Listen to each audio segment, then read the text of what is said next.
morning, ladies and gentlemen. I want to welcome you back. It's January 26th. This is our regularly scheduled Board of Equalization meeting for 10 a.m. It is 10:01, and we are ready to convene the board meeting. Ms. Taylor, could you please call the roll? Certainly. Chair Cohen. Present. Vice Chair Schaefer.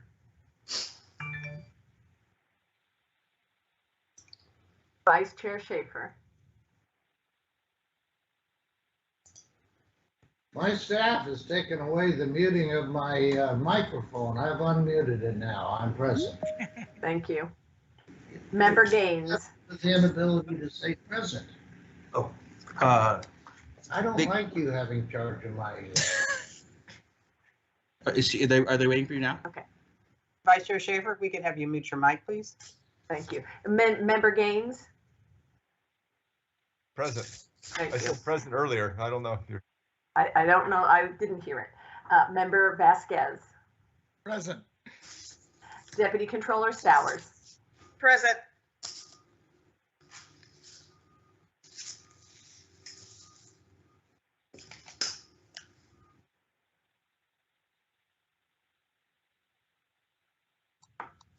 Madam Chair, back to you. Oh, okay. I didn't know Ms. Taylor was going to kick it back. Okay. Yes. All right. So I just wanted to see if there are any opening remarks. Ms. Taylor, if you could call the first item, and then we will move into the first order of business since a quorum is present. And I just as a reminder to everyone that all members and invited guests are simultaneously on a shared open teleconference platform. So we ask for your patience. Those that are calling in on the call line, we need to keep the audio clean and we need to keep it clear. So we are asking that you speak after each presentation once it has concluded, so that the transcriptionist can clearly hear and properly record the meeting. Colleagues, I just wanted to check in to see if you had any comments before we take up our first order of business. None? Okay, thank you so much. Ms. Taylor, please call the first item. Our first order of business. Can I interrupt just a moment? Yes, you may. I'm sorry, but I just wanted to recognize, now it's not today, but it is in a couple days, I think it's Friday, that Brenda Fleming will be having a birthday. So I just wanted to wish her a happy birthday. Thank you so much. I'm turning 90 tomorrow. Thank you so much for the birthday cheer. I appreciate it. A young 90. Not doing too bad for 90, right? Not too bad at all. Well, happy birthday to you, Ms. Fleming. We're excited to celebrate. You've dropped many things on us this week in the last 2 days, so we will send you off in style. Don't worry. Thank you, ma'am. So thank you for that reminder, Senator Gaines. It's always important to remember the humanity of the work that we're doing and the people that we serve and that we work with. So I appreciate those comments. All right, so let's continue going into the first item on the agenda. Ms. Taylor? All right, our first order of business is an announcement regarding the public teleconference participation. Good morning, and thank you for joining today's Board of Equalization meeting via teleconference. Throughout the duration of today's meeting, you will primarily be in a listen-only mode. As you may know from our public agenda notice and our website, we have requested that individuals who wish to make a public comment fill out the public comment submission form found on our additional information webpage in advance of today's meeting, or alternatively, participate in today's meeting by providing your public comment live. After the presentation of an item has concluded, we will begin by identifying any public comment requests that have been received by our board proceeding staff, with the AT&T operator providing directions for you to identify yourself. After all known public commenters have been called, the operator will also provide public comment instructions to the individuals participating via teleconference. Accordingly, if you intend to make a public comment today, we recommend dialing into the meeting on the teleconference line, as the audio broadcast on our website experiences a 1 to 3 minute delay. When giving a public comment, please limit your remarks to 3 minutes. We ask that everyone who is not intending to make a public comment, please mute their line or minimize background noise. If there are technical difficulties when we are in the public comment portion of our meeting, we will do our best to read submitted comments into the record at appropriate times. Thank you for your patience and understanding. All right, thank you, Ms. Taylor. I want to thank the work group members, my fellow co-chair member Vasquez, board members, colleagues, of course, the executive director and the Board of Equalization executive team, all the stakeholders and the members of the public for their hard work and their important input on the issue of Remote Assessment Appeals Board. And from the start, this work group was established to address the impacts of COVID-19 and provide guidance to local assessment appeals board. The health and safety of taxpayers and all AAB team members remains our #1 priority in providing guidance to the remote hearings. Another significant priority is to ensure the due process rights of all parties, making sure that they are preserved regardless of an in-person meeting or a remote meeting.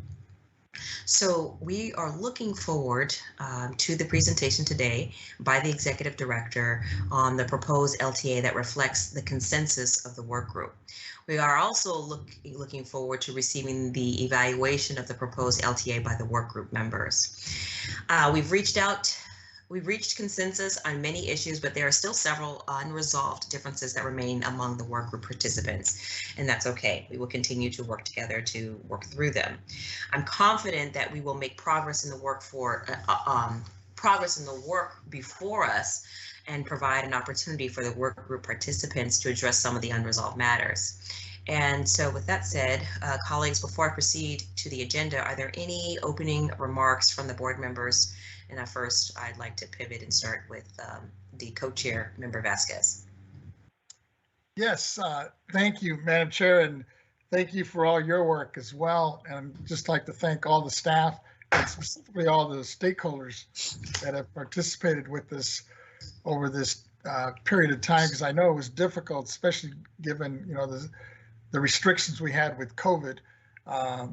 But I know many of you had to block off time from your schedules. Really appreciate that. So I just want to echo the same support and thoughts that our chair just mentioned. And also just wanted to thank our staff, not only within our both districts, District 3 and 2, but also with the BOE staff to get us to this point, and looking forward to hopefully coming up with some consensus on most of these items. I know there's still some issues we still need to work out, but looking forward to the discussion that'll take place shortly. Thank you. All right. Well, thank you, colleagues. Is there anyone else who'd like to make any remarks? I don't see any hands. Okay. So before we proceed, I want to clarify for the public and the work group participants our agenda for the day. First, we will receive a presentation from the executive director and other executive team members on the proposed LTA. Next, we will receive a presentation from the executive director on any communication received related to the proposed LTA, then followed by received comments and feedbacks from the taxpayer representatives and the counties. And then we will follow that up with an opportunity for work group participants to address any non-consensus items with the goal of resolving these items. Finally, we will provide an opportunity for comments and feedback about additional guidance needed. And I trust this delineated process, which is consistent with our agenda today, will assist us in having a productive meetings. So, colleagues, with that said, let's proceed with today's agenda. Ms. Taylor, please proceed. Thank you. The first agenda item is M2, update impact of public calamities on property tax administration, county boards of equalization, assessment appeals boards, AAB, remote hearings. Our first sub-item is A, report on proposed LTA based on consensus language established by the work group at the November 2021 board meeting.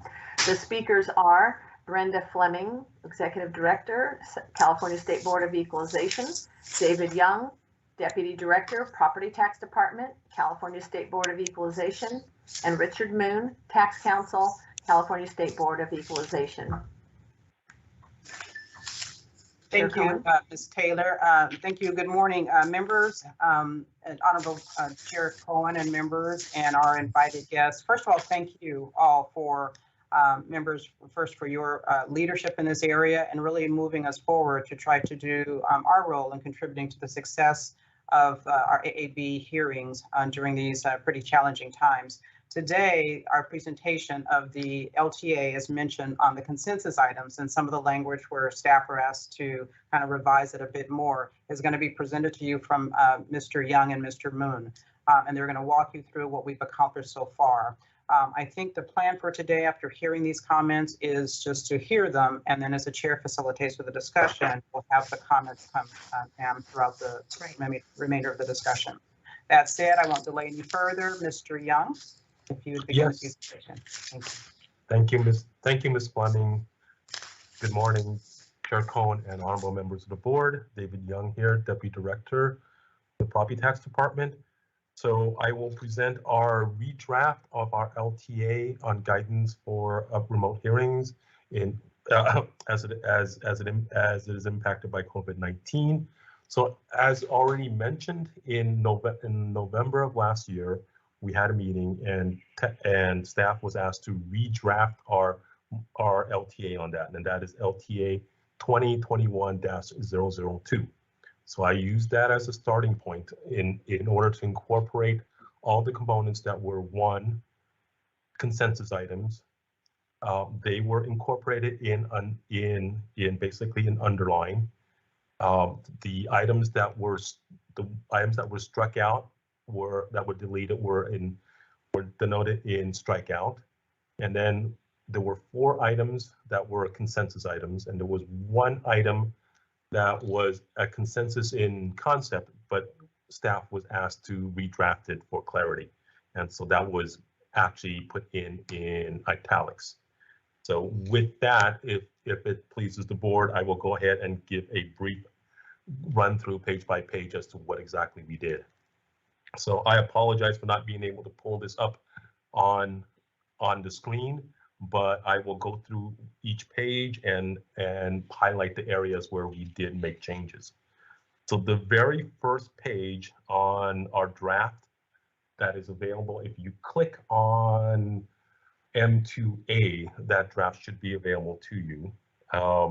We did take one liberty there, and we added on the note portion in about the center of the page, we added this current draft, the last LTA draft, that this actually, if adopted, this draft supersedes our last one, and that is the LTA 2021-002, and that was published in January 13th of 2021. So if everything is moved forward, then this would also supersede that.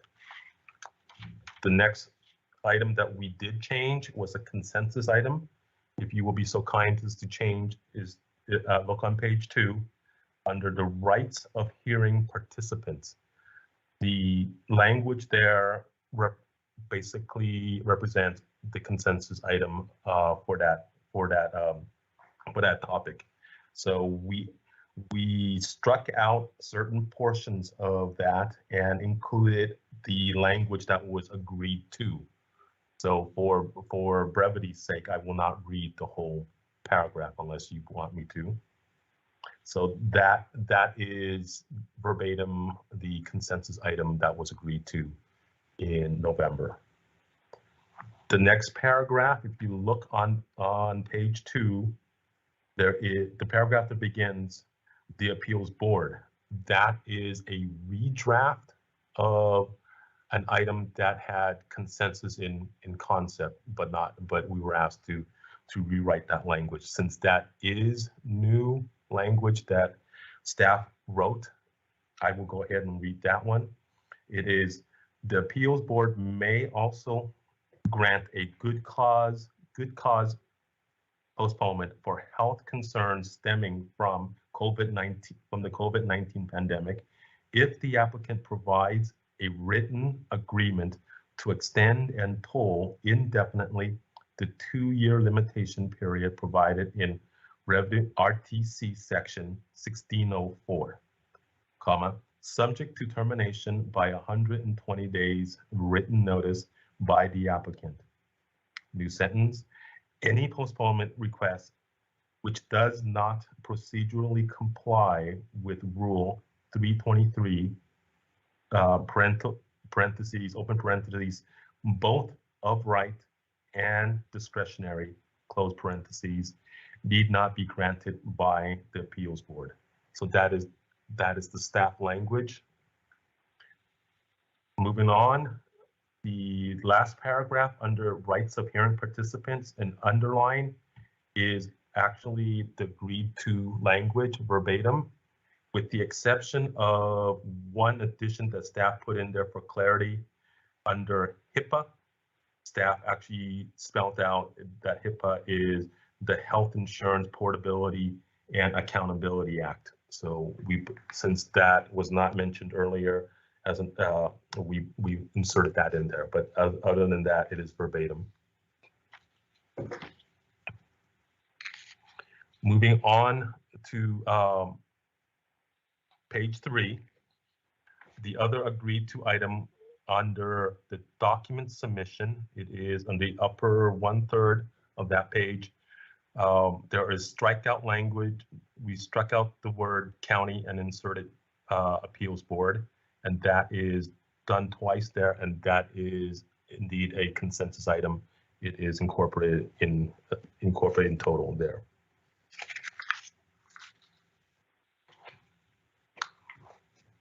Moving on to page 4, under scheduling efficiencies and notices, staff inserted the agreed to language about 2/3 of the way down. It is a paragraph. It begins with counties are encouraged to develop written protocols and procedures. Once again, that was consensus language, and staff placed it in our revised LTA verbatim as adopted. Moving on to page 5, under the heading of information requests.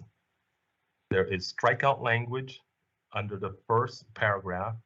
Clerks of the appeals board should deny applicants that portion was struck out, and that is once again consensus language from November. We move down to the 3rd paragraph under information requests. Once again, strikeout for language that was agreed to be removed, and underline for language that was agreed to be inserted. So that is the draft that is before you. The items that did not have consensus, as directed, staff did not include any revision to that language. And the rest of the LTA remains as drafted and published in January of 2021. Thank you. Of course, I'm available for any questions you may have. Let's see, colleagues, are there any questions for Mr. Young? All right, Mr. Young, I don't see any. Thank you for your presentation. Of course. We can go on to Mr. Moon. Hello, members of the board. Richard Moon with the legal department. I actually don't have anything to add to Mr. Young's presentation, only that we are happy to continue to help the work group in whatever way we can, as directed by the board and the executive director. So thank you. All right, great, thank you. Let's see. Ms. Taylor? Yes, Chairman. Did you call the next, I think the next sub item? Yes, I think we do need to take public comment. Oh, yes. Okay, thank you. AT&T moderator, please let us know if there is anyone on the line who would like to make a public comment regarding this matter. Okay, ladies and gentlemen, if you'd like to make a public comment, please press 1, then 0.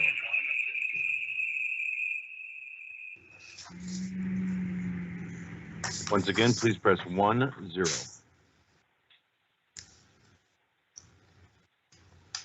And we have no one in queue at this time. All right, thank you very much. Our Now next- Our next sub-item is B, report on communications received regarding the proposed LTA. The speaker is Brenda Fleming, Executive Director, California State Board of Equalization.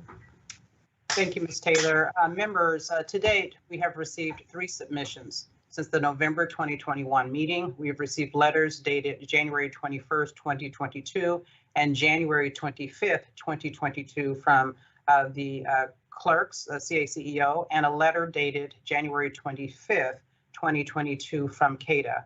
I believe all submissions have been attached to today's agenda and have been made available to you for today's discussion. That concludes this portion of my presentation, members. Thank you. All right. Colleagues, do you have any questions or comments? All right, any work group members? Do you guys have any questions or comments for Ms. Fleming? Okay, seeing none. Ms. Taylor, do we have any public comment on this item? We do not have any written comments. AT&T moderator, please let us know if there is anyone on the line who would like to make a public comment regarding this matter. Okay, once again, if you'd like to make a public comment, please press 1, then 0. 1, 0.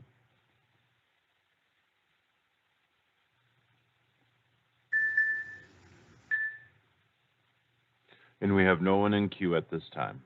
All right, thank you very much. Ms. Taylor, let's call the next sub-item. The next sub-item is C, follow-up evaluation of proposed LTA, taxpayer representative perspectives and clarification of the LTA. The speakers are Mark A. Aprea, Principal, Aprea and McKelly Associates on behalf of CADA, Richard Ayub, Partner, Ajalat, Polly Ayub, Matarisi and Brogi on behalf of CADA, Chris K. O'Neill, Shareholder, Greenberg Traurig on behalf of CADA, Scott Donald, Vice President, Marvin F. Poor and Company on behalf of CADA. All right, thank you very much. Gentlemen, welcome. Thank you, Madam Chair. Thanks, Madam Chair. All right, so let's go ahead and get started. We'll start with Mr. Aprea first, then we'll hear from Mr. Moore, then Mr. Marsh. Madam Chair, amongst the folks from the California Alliance of Taxpayer Advocates, we would like Mr. O'Neill to take the lead for us on this item. And so I'd like to hand it over to Mr. O'Neill. Okay, sounds good. Mr. O'Neill, welcome. The floor is yours. Thank you. And before I start, let me just say your reception of me might be a bit glitchy. If need be, I may have to turn off my video in order for you to hear me. Would you let me know if you're not hearing everything I'm saying? Certainly we will. Thank you. So thank you for the time this morning to address the draft LTA that was issued last week.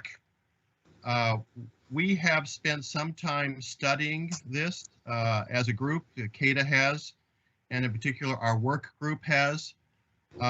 We are in agreement with almost everything that is here in the draft that was issued last week. And the only area that there continues to be a little bit of concern about is on page 2, the paragraph or the section called Rights of Hearing Participants, which has been an issue all along the way.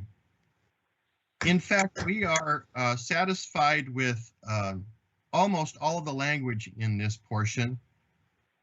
There is one item which we've had some discussion about. In the first paragraph, under that heading, Rights of Hearing Participants on page 2 of the draft LTA, the 4th line carrying over to the 5th line, the words "as a general matter." Now, I have discussed with Mr. Aprea, apparently he and another CADA representative in November were in agreement with this language. And at the risk of throwing Mr. Aprea a little bit under the bus here, we're a little concerned because language such as a general matter would mean that there could be exceptions to the rule. And we would ask that the board consider whether the words "as a general matter" in that paragraph should be removed. That would make the sentence much more direct, and I'm not sure it's really necessary. We're not sure it's really necessary to have "as a general matter" in there.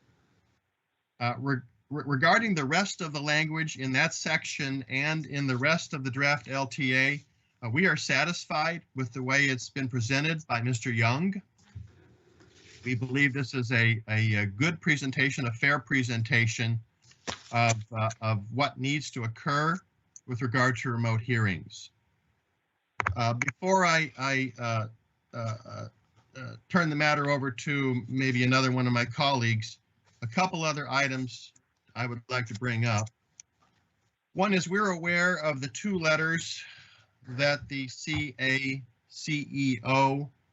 issued on the 21st and the 25th of this month. As you know from our letter, CADA's letter yesterday, we have a lot of disagreement with the proposed language that was in the CACEO's January 21st letter. However, we think it's possible that the CACEO may have retracted that letter when they issued a letter yesterday, which is much shorter and has only a few items. And if we should get into a discussion of the January 21st CACEO letter, CADA would like to reserve some time to discuss that letter at length. But assuming that letter has been retracted and focusing only on the letter that the CACEO issued yesterday, there are two additions or changes that the CACEO is recommending here. One of them is to the rights of hearing participants section. And that's on page 2. Mr. O'Neill. Yes. We're actually starting with the positive side of things, Mr. O'Neill, where we have consensus. There's a special time on the agenda for where we don't have consensus. Okay. And so I was wondering, maybe we could either pivot to your remarks where there is consensus, or but we will certainly hear you out on areas that we need to work on. Is that fair? Yeah, that's very fair, Madam Chair. Then in that regard, we're going to disagree with the language in that letter. So as far as where there's consensus, we are in support of the draft LTA as issued last week and reported by Mr. Young, with the exception that we believe the wording "as a general matter" in that paragraph on page 2, in the middle of that page 2, should be removed. Otherwise, we're in agreement with all of the other language, all the other changes, and all of the other wording. See, now wasn't that easy? Let's start with easy first, and then we'll get into the meeting more substance stuff. Thank you. I appreciate you accommodating my request. And so for the other speakers, just moving forward, we want to hear where we do have consensus so that we can have it on the record. Okay. Thank you, Mr. O'Neill. Does that conclude your remarks? That concludes my remarks, and I believe that concludes the remarks by CADA. Okay, great. Next speaker. Who's our next speaker? Mr. Ayub, is that you? Yes, Mr. O'Neill covered everything, Madam Chair. Okay. We have the, 2 or 3 of us are here because of what we were looking at in the January 21st letter. Now that there's been a substantial retrenching of that position by the CACEO, I think Mr. O'Neill covered all we need to cover at this point. Okay, and Mr. O'Neill, correct me if I'm wrong, you were speaking on behalf of all CADA, so I don't need to pivot back to Mark or Preya. That is correct. Okay, all right, great to know. All right, so forgive me, I don't have an updated list of speakers. I'm not sure who to call on next. So if you're a speaker, just go ahead and jump right on in. Chair Cohen, this is Ms. Taylor. The speakers that I called, that is who was planned for the sub-item C. So you could open it to the rest of the group should you desire. All right, let's do that. Let's open it up to the rest of the group. See if there's any comments from any other work group members, any colleagues. Any comments? I didn't think so. This is the easy part. So let's go ahead and pivot and maybe take some public comment. Certainly. AT&T moderator, please let us know if there is anyone on the line who would like to make a public comment regarding this matter. Okay, if you'd like to make a public comment, please press 1, then 0. 1, 0.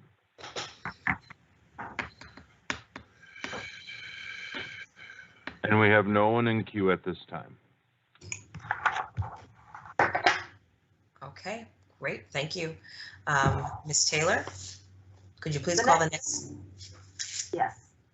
The next sub-item is D, follow-up evaluation of proposed LTA, county perspectives and clarification of LTA. The speakers are Alina Kasparian, Acting Chief, Assessment Appeals Division, Executive Office of the Los Angeles County Board of Supervisors, Thomas Parker, Deputy County Counsel, Los Angeles County, on behalf of the Los Angeles County Assessment Appeals Board and CA CEO. Ann Moore, Chief Deputy Clerk, San Diego County Board of Supervisors. Marcy Berkman, Retired Deputy County Counsel, Santa Clara County. Kathy McClellan, Assistant Clerk of the Board of Supervisors, Sacramento County. Kyrene Gonzalez, Deputy Clerk of the Board of Supervisors, Sonoma County. The Honorable Leslie Morgan, President, California Assessors Association and Shasta County Assessor Recorder. Ernest Dronenberg Jr., San Diego County Assessor Recorder Clerk. Edward Yen, Assistant Executive Officer, Los Angeles County Executive Office of the Board of Supervisors. Okay. All right, thank you. All the presenters, are you ready to present? All right, Ms. Kasparian, we're going to start with you, okay? Good morning, welcome. Thank you so much. Good morning. Good morning, Chair Cohen and members of the board. First, I would like to thank the board for giving us the opportunity, of course, to participate in these meaningful, productive discussions we've had with regards to the LTA, and for allowing us to share our perspective on some of the impacts that the LTA has had on AABs in particular. And of course, thank all the executive staff for all the hard work. I know we've had many revisions and drafts of this LTA, and I know it can't be easy. So thank you guys for all of that. I'm also thankful to John and Tom for coordinating all of this through CA CEO.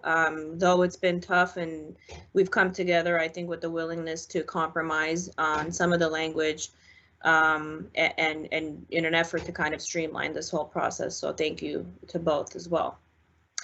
With that said, I do have some points of perspective I'd like to make on behalf of LA County. And I do want to highlight that first, LA County has not, the Board of Supervisors meetings have not resumed yet in person, and neither have Assessment Appeals Board hearings. So we've solely relied on remote hearings to conduct business. I also want to point out that, I think we've stated time and time again that we are in no way here for a one-size-fits-all approach. I think that's unrealistic. And that we have a willingness, we're more than willing to actually provide taxpayers with the hearing platform of their request. Whether it's in person or remote, we believe that due process being afforded is important in either of those platforms. So again, we have been accommodating any request for in-person hearings until once we resume in-person hearings, and are in no way forcing those who to continue with remote hearings. I do want to also point out some fun facts. Out of the approximate 26,000 some cases that we've scheduled since we've began with remote hearings, which is an increase from any other year that we've ever scheduled using in-person hearings, only 2% of our appeals of those applicants requested in-person hearing, of which 90% were made from tax agents.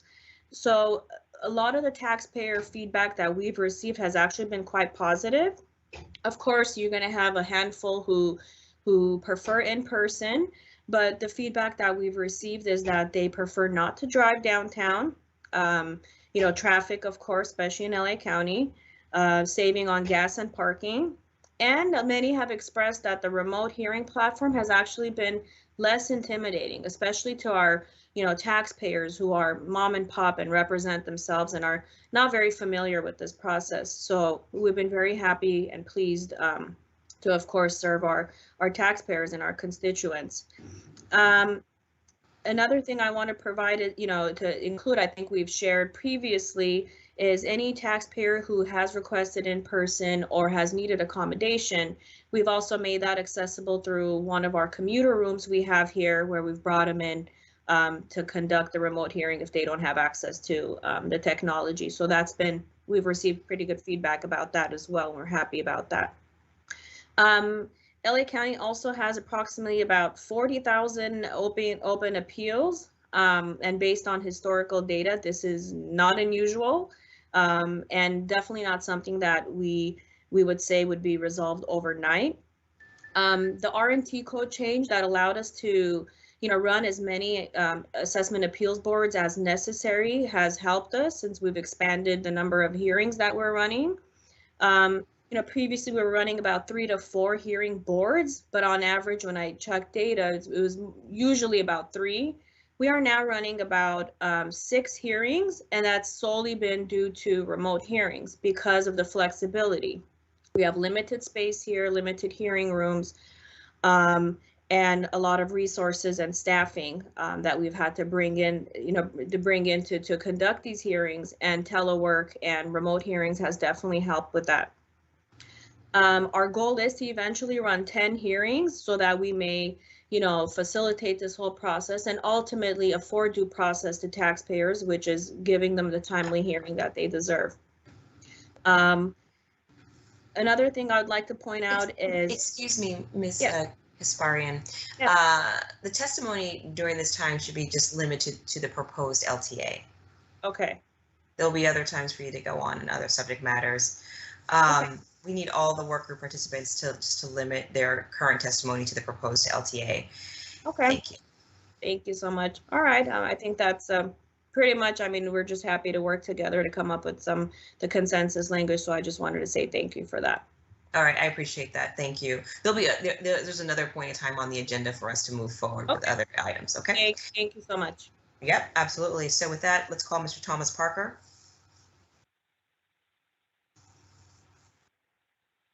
Good morning, Madam Chair and honorable members of the Board of Equalization. I am the representative today in lieu of John McKibben, representing the CACEO, as well as answering any legal questions that may come up during the various discussions today.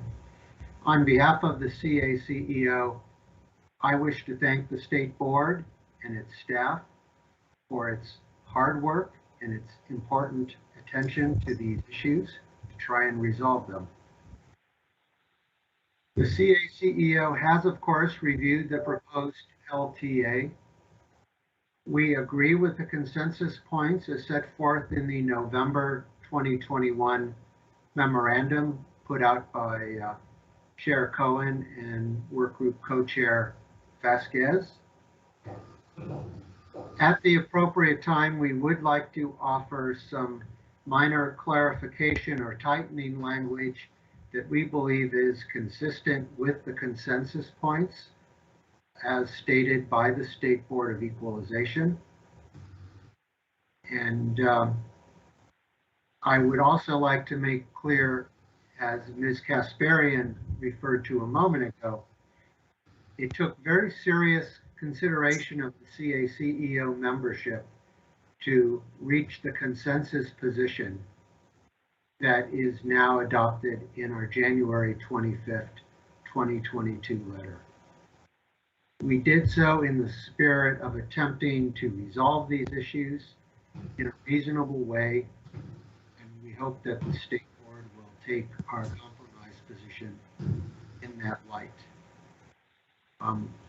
I will speak at another point in time on the exact language differences. Thank you very much. Appreciate it. Thank you. Next speaker is Ms. Ann Moore.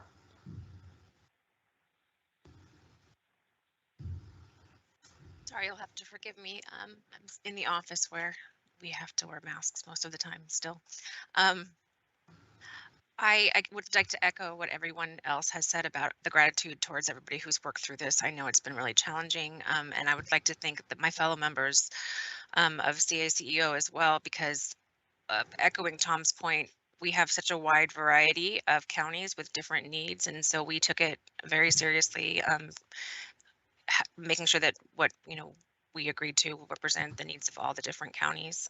So I would just like to note how carefully we have considered this before coming to agree on these consensus points, but we do want to work together to ensure that the language meets everyone's needs. So thank you. Thank you. Next speaker is Ms. Marcy Berkman.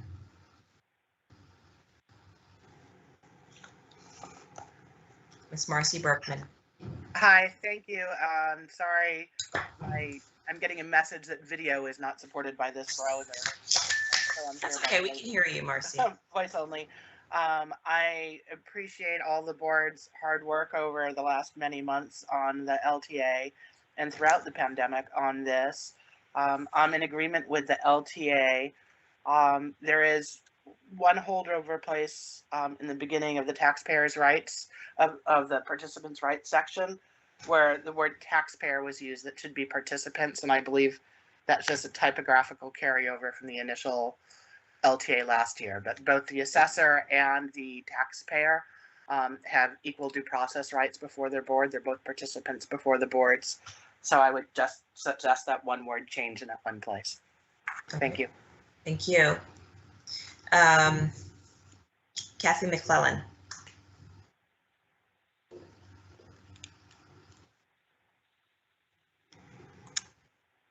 Kathy. Sorry, I was turning on my video. Thank you, Chair Cohen and members of the board for allowing me to be part of the conversation, allowing Sacramento County to participate. I appreciate all the hard work and everyone working together to try to come to a consensus on all items.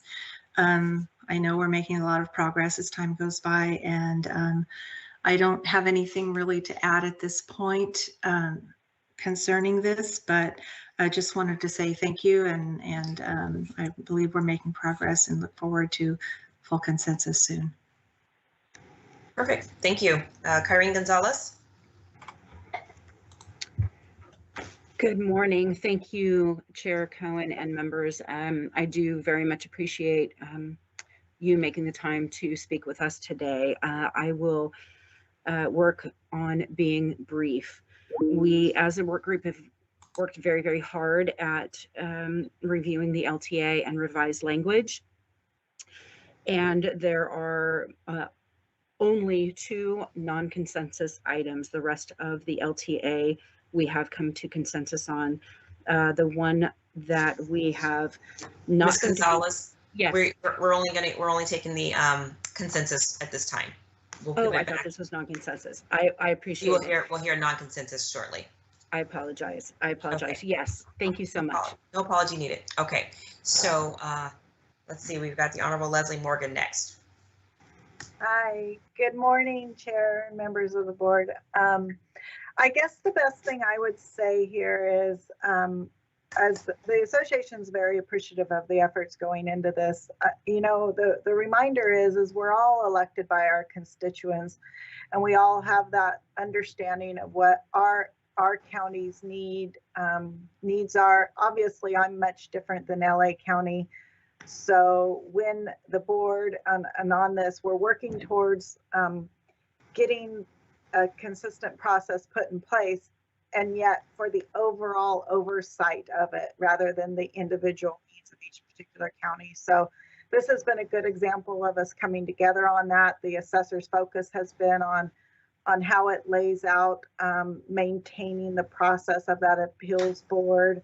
And for us, most of our communications take place outside of the appeals boards. The majority of them get settled without being part of the appeals board. So, we focus on those areas where this is about how we navigate the sharing of information between the boards. And so far, This has been a good process with all the participants coming together. I know there are a couple of areas where, you know, there has been, I guess, some slight disagreements, but I'd just like to focus you all on the fact that we're all representing our taxpayers. We're all trying to build up the effort to keep communication going with our taxpayers, and how best to allow those individual taxpayers or their agents to present information in the platform where we might have disagreements still about the overall value. So overall, I'd say thank you to everybody involved. And if there's more discussion on any of these remaining issues, you know, we can speak up then. Great, thank you. All right, and last we have Honorable Ernest Dronenberg Jr. I hate to be last, but this will be the last time you'll hear me today.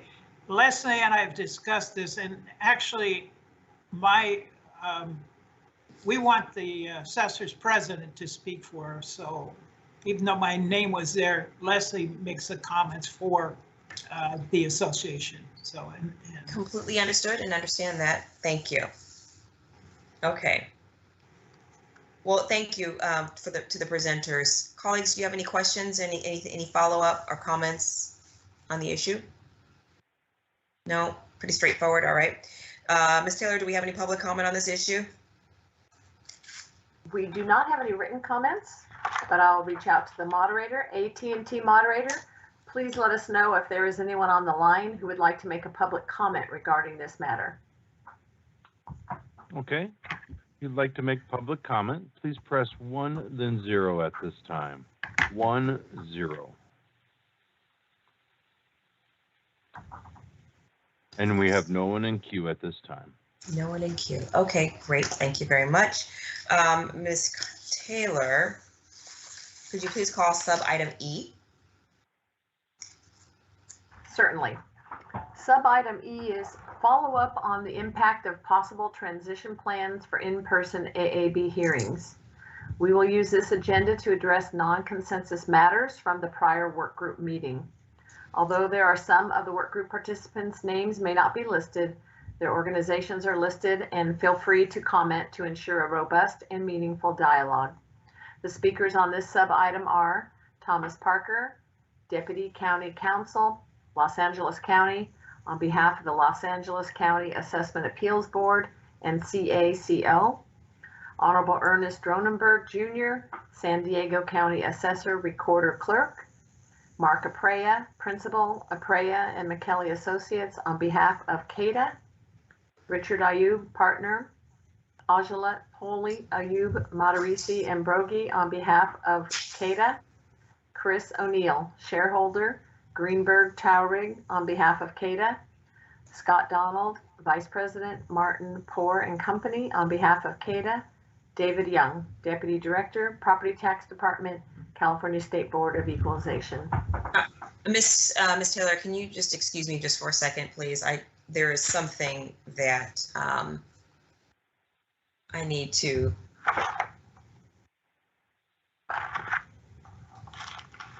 Board, at this time, I'd like to receive a motion from you.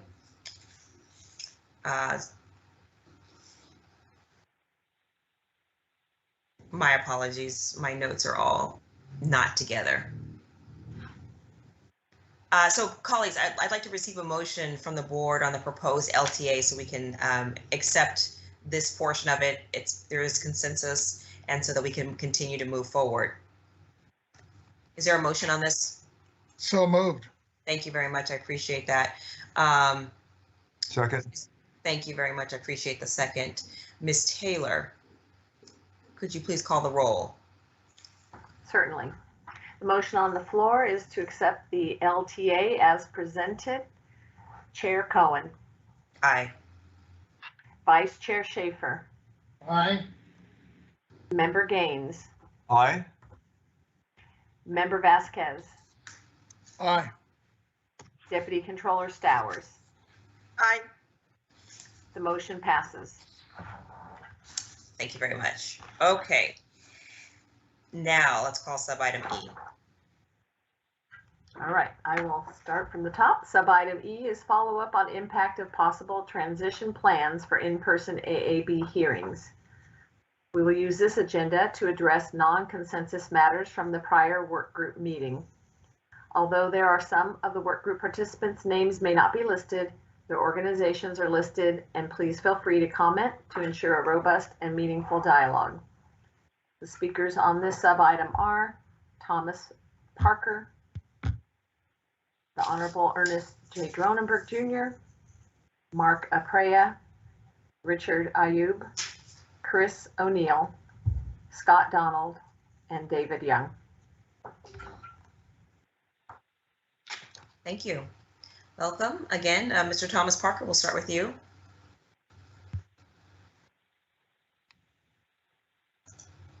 Thank you, Chair Cohen. I appreciate the opportunity to speak before your board again. There's an area of non-consensus regarding the issue of affirmation in the LTA of the local AAB's authority to enact a local rule on document submission in remote hearings. The current LTA, which has just been approved by your board, does not have any new language in the language of the LTA. And the CACEO did respectfully submit some proposed language.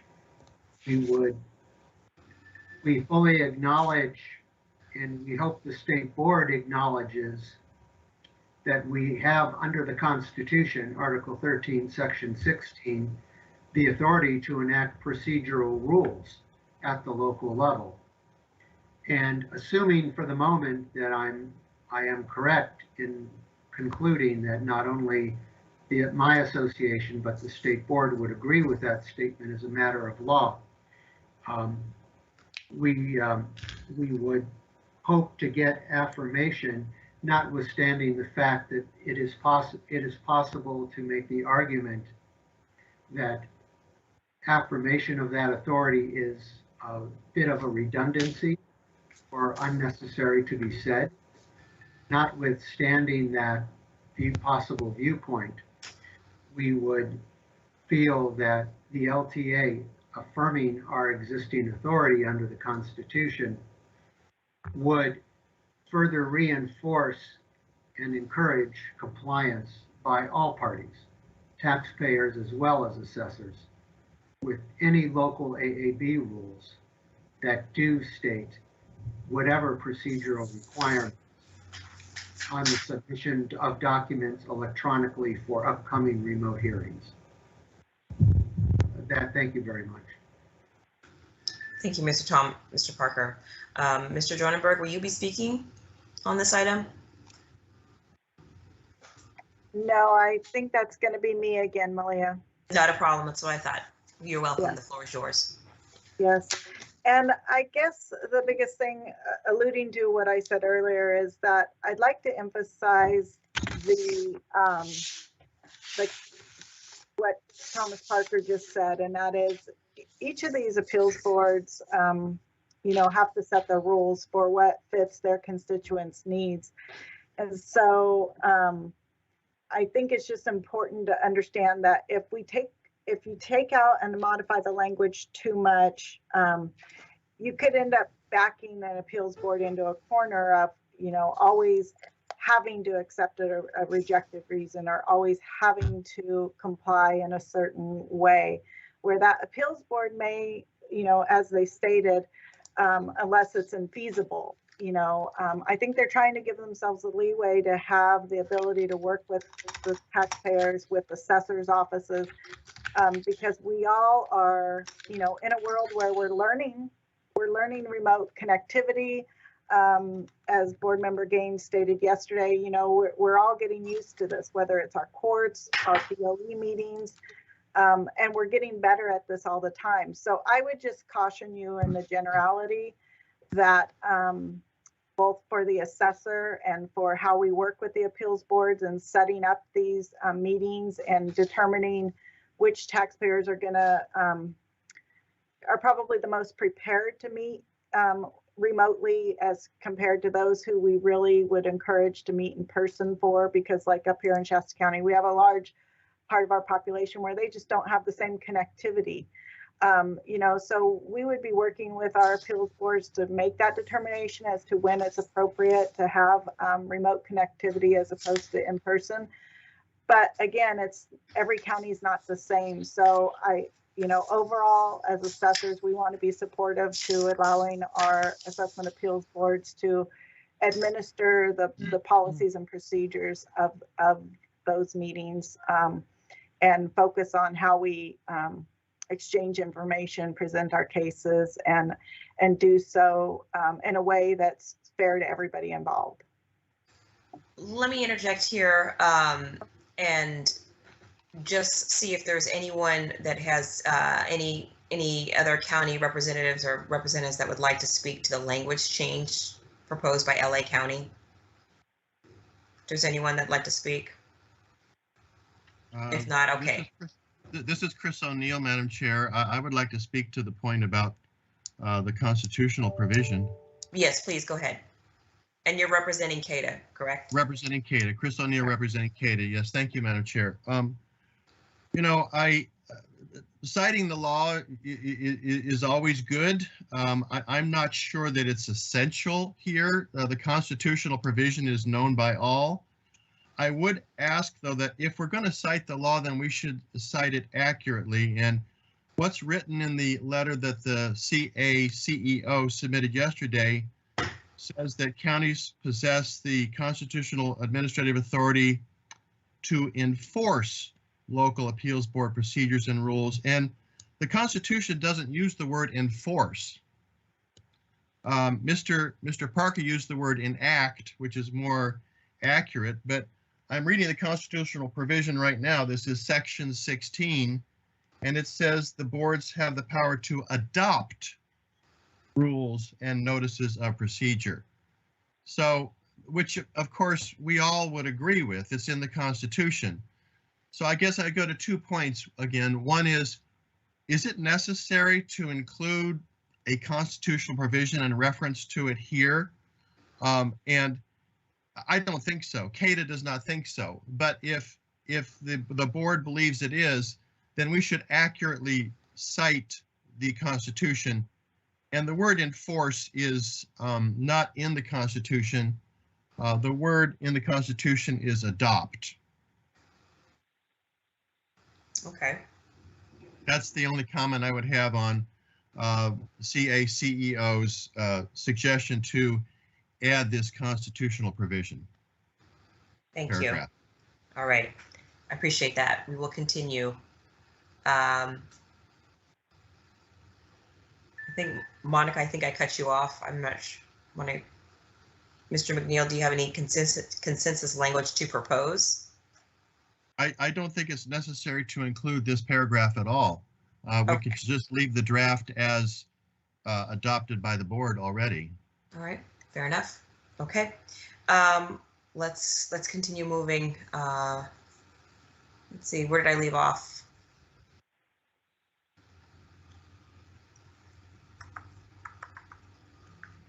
Chair Cohen, perhaps Scott McDonald? Yes. Madam Chair, this is Scott Donald with Marvin Poor Company. Chris O'Neill has spoken on behalf of CADA, and I have nothing further to add at this time. Okay. Thank you so much. Are there any other CADA representatives that'd like to speak at this time? Or Madam Chair, I do have one comment to raise. Chris O'Neill again for CADA. Okay.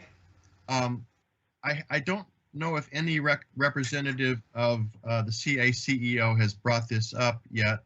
And if so, I will remain silent.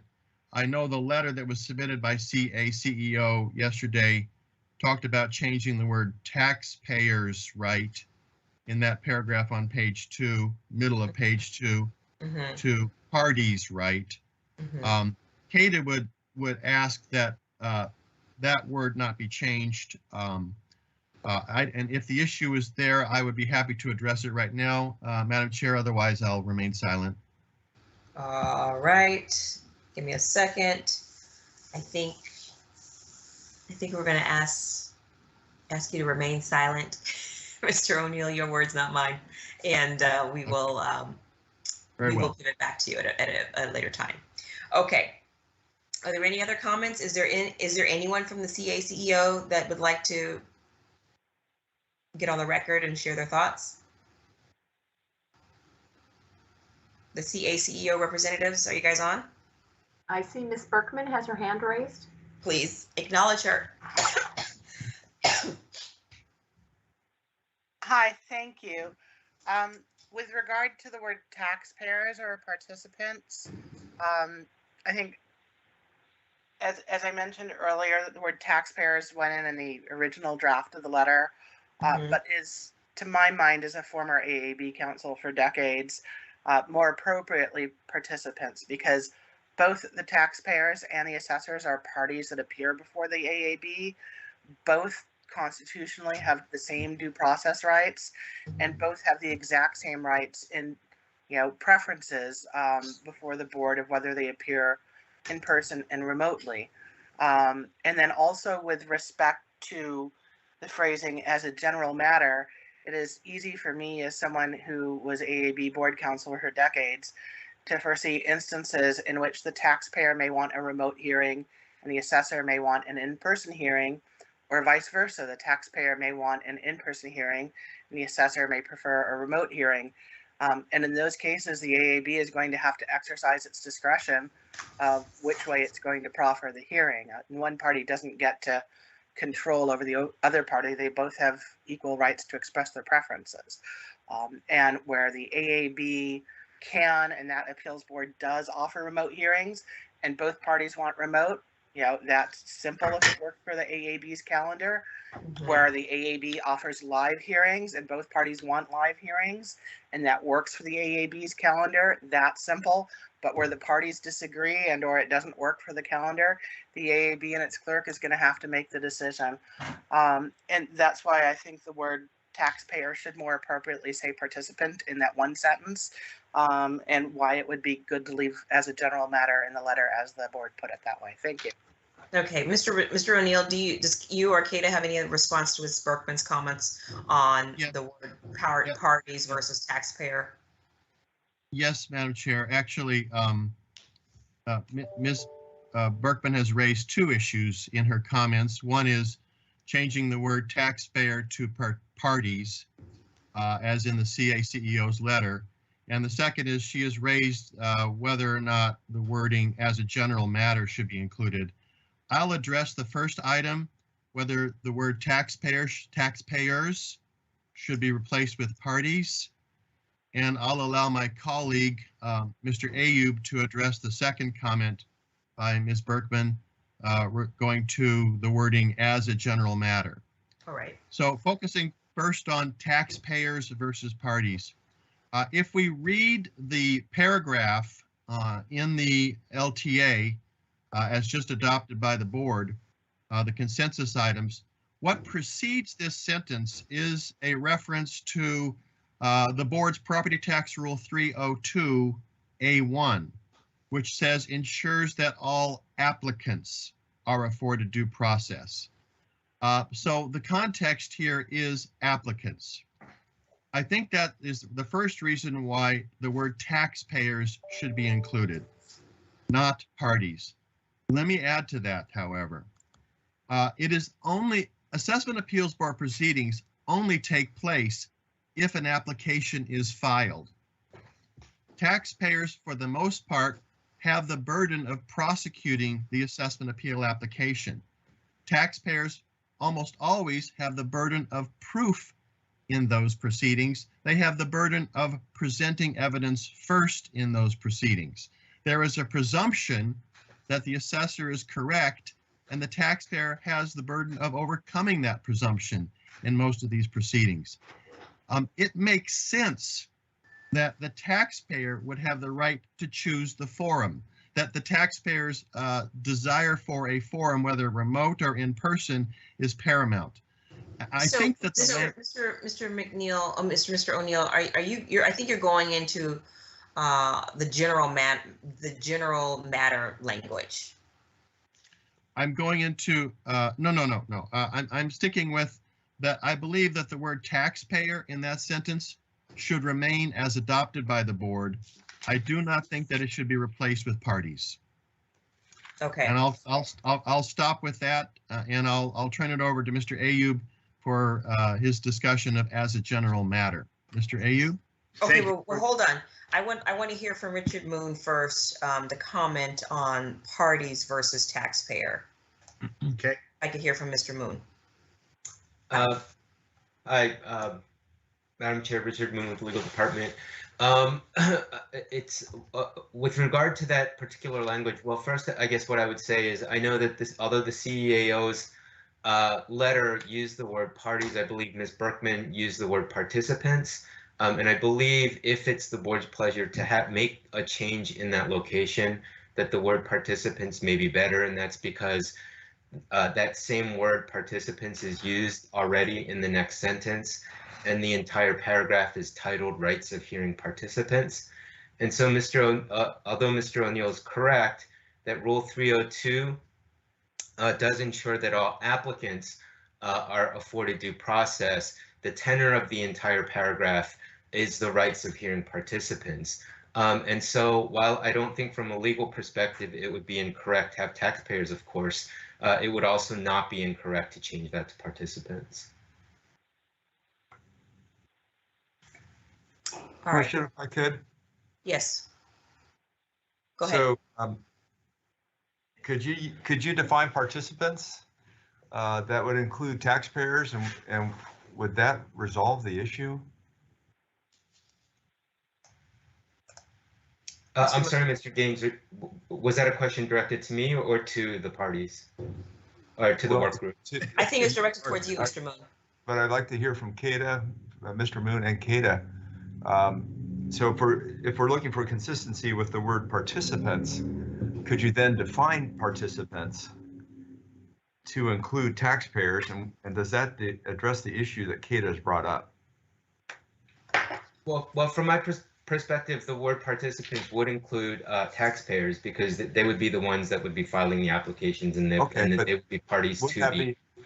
Why wouldn't you define participants?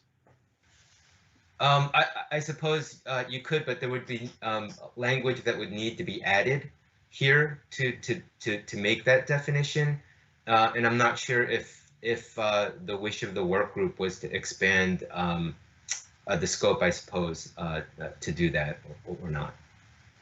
I'm just trying to find clarity, and I'd like to hear from Kata, because I don't know if that helps resolve the issue that they're raising, while at the same time addressing the comments by Ms. Berkman. Mr. Gaines, Member Gaines, this is Chris O'Neill on behalf of Kata. I believe Kata reads this paragraph and the word participants in the paragraph to mean the participants in the Assessment Appeals Board proceeding, and in this context, that would be the taxpayer or the applicant, and also the assessor or the assessor's representative. I think the term covers both sides in the proceeding. Okay, what term? Participants. Participants. Okay. All right. So you're comfortable with that? It would have the same meaning. I think, though, there's a question here that comes to mind, and that is, and it really isn't firmly addressed in what I've read, as to whether the board of the Assessment Appeals Board should be considering the concerns of an assessor's office or an assessor as to whether the assessor wants a remote hearing or an in-person hearing. Now maybe that's the assessors really haven't taken an active position in these discussions, and not as active as CACEO, and maybe that's the case. It seems to me that the rights of hearing participants and due process, when we're talking about rights, we mean due process, have been focused on applicants or taxpayers. So, that hasn't been the focus of the discussion. With you though, participants would include assessors. Let me interject here. I don't want to expand the discussion because I think we're close to getting consensus on this item. I want to poll all parties. Here's my question. Do we all agree that do we all agree that that we could change the word to participants? No. I heard a no. Who was that no from? Madam Chair, this is Richard Ayub. Let me see if I can put a little distinction in here to go to Board Member Gaines's point. Okay. Use of participants later on allows for the rejection of a remote hearing if one desires it, either party desires an in-person hearing. But the right of the taxpayer to initially choose to meet remotely or in person is what I believe Kata's position is trying to preserve. That if you change that to participants, then we create the issue that Ms. Berkman talked about, where parties disagree and then who chooses. That's why and you're right, Madam Chair, this does go into the as a general matter kind of language a little bit. Mr. O'Neill has made the point, I think it's quite right, that the applicant initiates the assessment appeal. The assessor has a presumption of correctness. He's put forward the assessment, and the burden is on the taxpayer to go forward and present evidence in an assessment appeals hearing. We believe strongly that by initiating the action, you should be able to initiate the action in the form that you desire. Now, as was pointed out earlier, a lot of people are electing remotes, and it's only a few that are electing in person. But those that are electing in person, I think should have that right to prevail and have that honored as a taxpayer. And if I may just point out, it comes down to what do we really prefer? Which form do we think is preferable in terms of due process? And I think the answer is in person. Anything less is not as effective. Now, it may be effective enough in a number of situations, but in terms of the most fair, in person would be the better default position. And my support for this comes from the board itself. Yesterday, I appeared before you, and we had several board members who remarked, boy, we should be in person. It'd be nice to be back in person. And I think you remember those comments. We had a technical glitch when the maps displaying the redrawn districts couldn't be pulled up. That's not a problem in an in-person hearing. At one point, Ms. Fleming's screen froze and she was frozen out of the proceedings for a time. Even the link today for this meeting had to be changed because of a technical difficulty. So any move that excludes the right of a taxpayer to an in-person hearing limits him from obtaining what I think we all would agree is the most effective forum. So that's why we're putting all of this effort onto this language that the taxpayer should be able to initially designate the forum. Good. This is Scott Donald. Thank you, Mr. Ayub. Appreciate it. Thank you. I had one commentary, if I may. Scott Donald with Marvin Poor and Company. Yes, go ahead, Scott. Thank you. One is while everyone was discussing this, I'm a very simple person, so I just went to Google and I typed in 2 words: participant, thesaurus. Participant. The first word that showed up was contributor. The second word was party. The third word was member. I don't see participant being anything other than a redress of the word party, and therefore I believe that the word should remain as taxpayer. I am in full support of virtual hearings. I utilize them significantly. I have not requested it in person, but we do have a few hearings at my level, the type of properties I handle, that we will need in-person hearings, not to the level of the 2 gentlemen here, Mr. Ayub and Mr. O'Neill, but we do have them, and we need to be afforded those rights for our taxpayers. But participant and Google search is the same word as party. And that's all I have to say. Thank you. I appreciate that. Thank you. I see a hand up. Yeah, can I just make a comment? Hold on, there's a couple of hands I want to acknowledge. I see Leslie Morgan. I see Ms. Berkman, and Ms. Gonzalez. I got another hand. I don't even know who this is. So I'm going to go. Ms. go Cohen, with Ms. how about Ms. Cohen, this is Ms. Taylor. Let me read the list of who has their hand up. Okay. We have Ms. Kasparian, Ms. Gonzalez, Ms. Berkman, Ms. Morgan, Ms. Moore, and Member Gaines. Okay. So first, just out of deference, I'm going to go to hear from Member Gaines. Then we'll go to Ms. Morgan and Great, thank you. I guess I want to make sure that the interests of taxpayers are protected. And I just philosophically believe that taxpayer ought to have the right to make a decision as to whether they want a remote hearing or not. If the taxpayer is manipulating the system to delay, obviously we need to have some sort of mechanism in place to prevent that from happening. But ultimately, bottom line, I just think that taxpayer should have that right on which way to present. And so I just want to clarify that's because I think that's, at least to me, is kind of core in terms of the ability to present a case, because the assumption is that the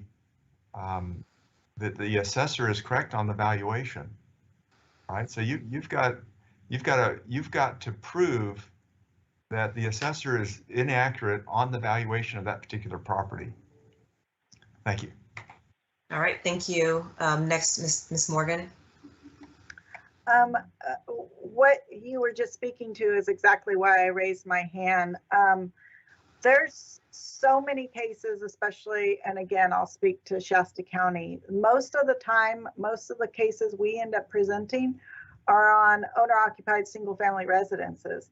And the burden of proof isn't always on the taxpayer. There's many cases where the burden of proof is on the assessor. So I just wanted to point that out because it felt like this conversation was going in a way where that was being lost in it. And again, just to point out that, you know, we are all looking for the most fair and efficient way, but there's times where, you know, we had Calaveras County almost lose their office one time in a fire. There can be other extenuating circumstances when we go back to what brought this out in the first place. You know, there can be situations where the assessor is the one saying, you know, we're going to need hearings. The only way we can address this workload, this burden, this set of cases is if we're able to set up a remote facility, whether it's lack of space, managing staff. And so again, I just want to put that out there in a way to get back to the point of the counties, the agencies, everybody whose first and foremost interest is how we fairly assess taxpayers. That's all of our goal here. But there is a realm here where the Assessment Appeals Board is administering how we come together and present our cases.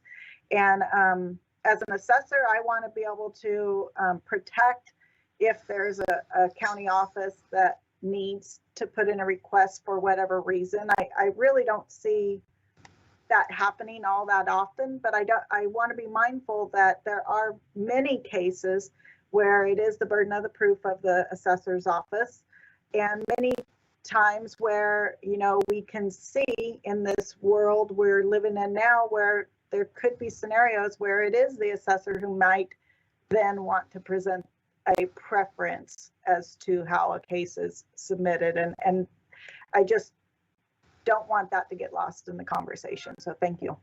All right. So I'm going to go to Ms. Berkman. Thank you very much. As Ms. Morgan said, for example, in Santa Clara County, where I was board counsel for more than a decade, more than 95 to 99% of our cases were cases in which the assessor had the burden of proof and the burden of going first. I understand Mr. Ayub works on very sophisticated cases, so his personal experience may be different. But as someone who sat through every single AAB hearing and every single hearing officer hearing for more than a decade, it was the rare occasion when we had a case where the taxpayer had the burden of going first. As far as going back toward whether the word used is taxpayer or party or participant, the one thing the dictionary doesn't define a participant or a party as is a taxpayer. By virtue of the way the process works, the board, the AAB, is the neutral third party. Both the taxpayer and the assessor are parties before us. Under the Constitution, they have equal due process rights. Mr. Ayub has suggested that the taxpayer should be able to control the agenda where the taxpayer and the assessor disagree in terms of whether the format is remote or whether the format is in person.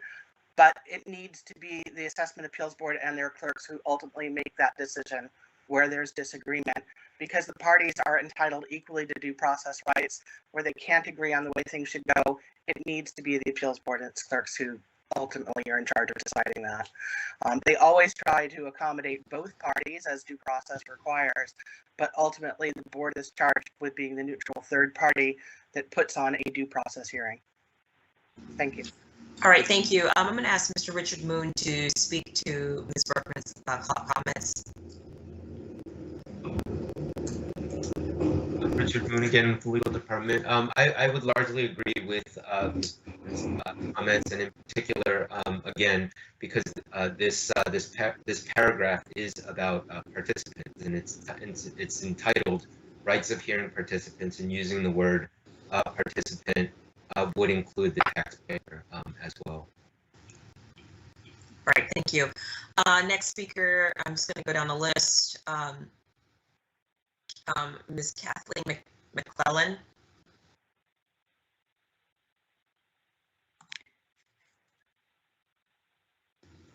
Yes, thank you.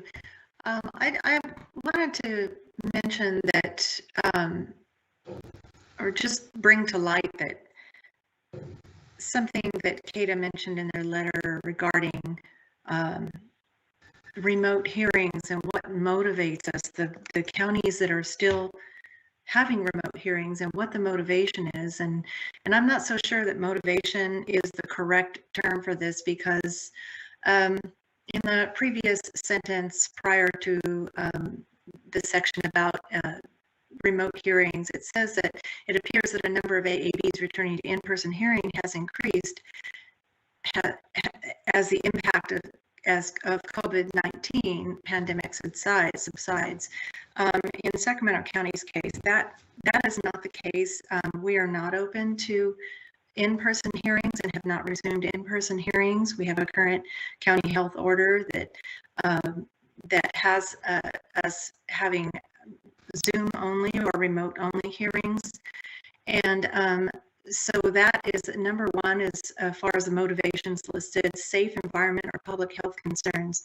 That is the reason that we're doing this. And it's not a matter of motivation. It's just, it is what it is with the COVID pandemic. I don't think anyone has expected it to go on this long. And then number three listed as the remote hearing. Our motivation is a remote hearing as a default option. The remote hearings being a default option is a bylaw. Yes. I think we addressed this matter by allowing taxpayers to waive their 2-year statute of limitations to wait for an in-person hearing. I think we've already addressed that. Okay. All right. Thank you. I've got my colleague who's got his hand up, so I want to recognize Vice Chair Schaefer. Thank you, Chair Cohen.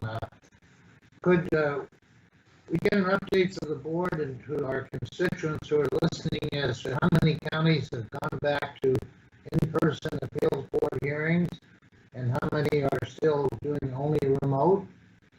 Or are there some that are doing both? That's a good question. I don't know the answer. I don't know if Ms. Fleming or any staff member would be able to answer Mr. Schaefer's question. Maybe we can do a poll of those that are present. So the question Mr. Schaefer is asking is, how many AABs are remote and how many are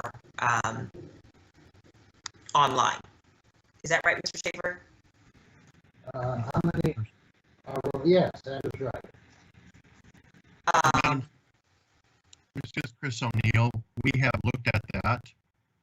Our understanding is that Los Angeles County, City and County of San Francisco, Ventura County, San Mateo County, and it was hard to determine, but now from the website, but it appears Sacramento County remain remote or virtual hearings only. My understanding is that other counties, that would be 53 counties in the state, which would include a lot of small counties which don't have assessment appeals boards, but use the Board of Supervisors, are currently meeting in person. I do know the vast majority of Southern California counties, with the exception of Ventura, are all back to in person.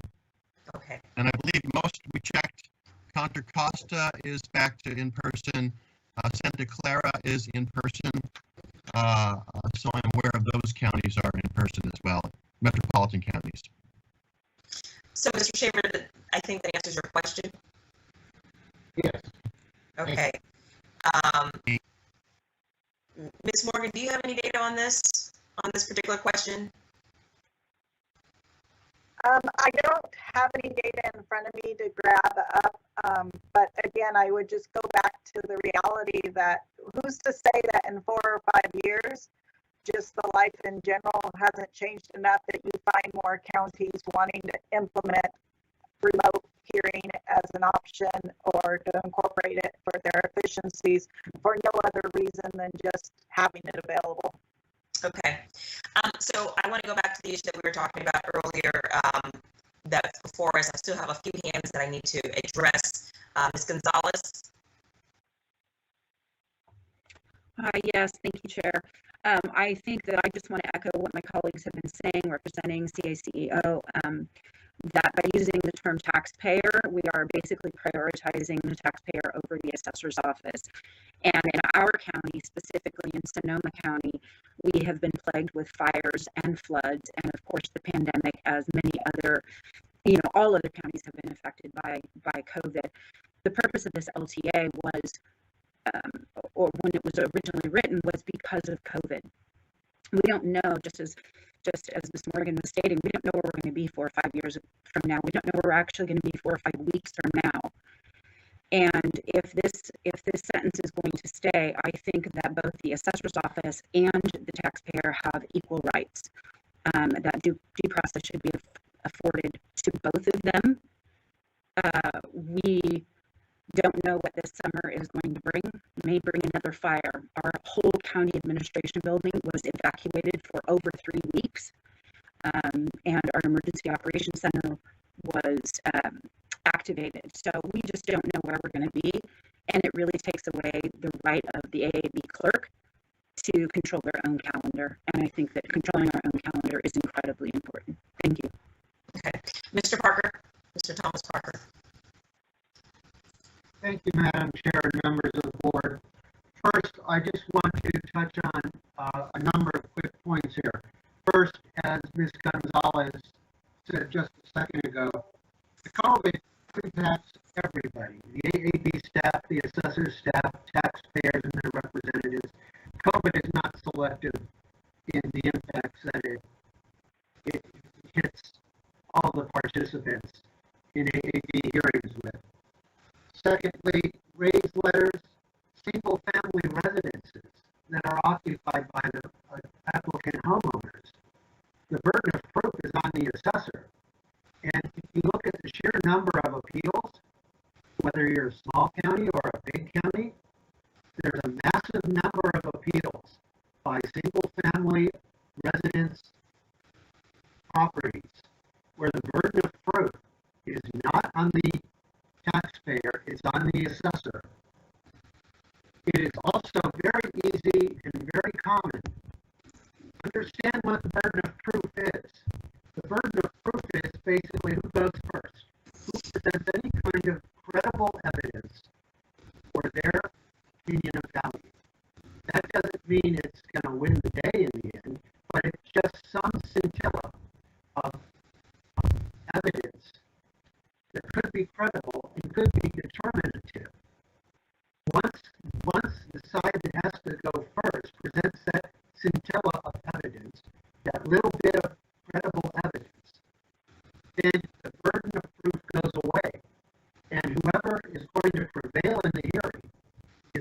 based on the preponderance of the evidence of all of the evidence presented at the hearing. The taxpayer is not at any greater disadvantage than the assessor once that initial scintilla of evidence is presented. Lastly, I would say we concur, I concur, and CACEO concurs with the other county representative points that have been raised. Thank you very much. Right. Ms. Alina Kasparian. Thank you. For the purposes of, remaining brief and not repeating what some of my colleagues mentioned, I do want to say we concur with Mark Berkman's initial suggestion or comment about the language change. I do understand the points that were raised by many of the CADA members. I do want to point out something that hasn't necessarily been brought out, and one of the main concerns with regards to the language of having party, Ms. Morgan briefly kind of touched upon is some of the things that we faced with as an AAB. Very rarely have we received, a request for a platform that's one for a taxpayer and an assessor opposing that platform. It's almost always been at the taxpayer or tax agent's request, and the assessor hasn't really rejected that. There have been instances, though, due to COVID impact, where our assessors, in an effort to resolve as many appeals as they can, we're trying to streamline a lot of the efforts. They've added additional staff and resources, and many of that relies on the remote platform. So there have been and can have additional scenarios where we would be faced with a challenging situation where a taxpayer requests one thing, and the assessor, due to limited staff being out of the office due to COVID, but they're okay enough to, let's say, continue the hearing had they been remote. So those are the kinds of realistic scenarios that we're trying to consider with this, language change. And again, as many stated, a lot of companies have given up their current way of doing business and have, released some of the leases they have and are 100% remote, and that's the future for them. Who knows what's to come? Of course, we plan to have a hybrid solution in LA County, both in person and remote, but we just think that it is essential to consider the assessor as well in this equation, and ultimately for the AAB to be the deciding factor if there is a disagreement in the choice of platform. Thank you so much.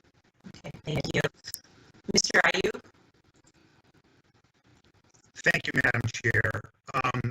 A couple of things, since I was the point of one of the comments. I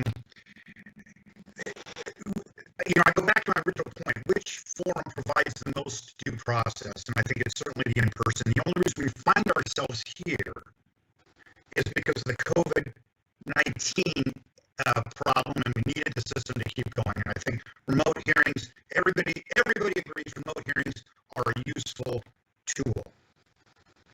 But back to the point that I believe that the taxpayer has the right to get an in-person hearing if he wants it, and that should be the primary position. I make a couple of points.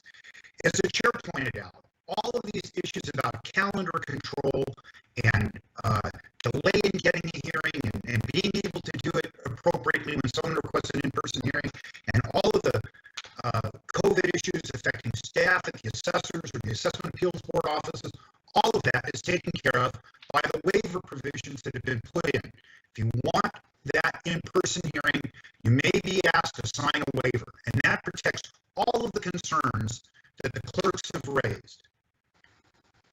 We got sidetracked on this burden of proof thing, and that's not the key issue. The key issue, as Board Member Gaines pointed out, is the taxpayer initiates the action. The taxpayer pays the tax. And if he has a delay, his tax is still sitting out there, not refunded until his appeal is resolved. I've had taxpayers who are waiting 5 and 6 years to get their appeals resolved. But they're willing to wait so they can have that day in court. And so to deny them that day in court, if that's where they want to be, and by their own choice are willing to take a delay in the refund of the tax that they paid, they don't get any prepayment remedy, they have to wait for that appeal to be done. The taxpayer is at the disadvantage. Think of it the other way. If the assessor wanted to delay the taxpayer from getting a timely hearing, they could do that. The taxpayer has to have the initial right. After that, you know, there are those abilities that we have in the letter, and I think those are all appropriate. But that initial point of changing taxpayer to parties, who gets to make the choice in the first instance, I believe, has to remain with the taxpayer. They're the ones that initiate the whole process. They're the ones that pay the taxes. We all, everyone on this call, works for the taxpayer, government and consultant and attorney alike. They should have the choice. Thank you. Thank you. I want to recognize our last hand is Ms. Marcy Berkman.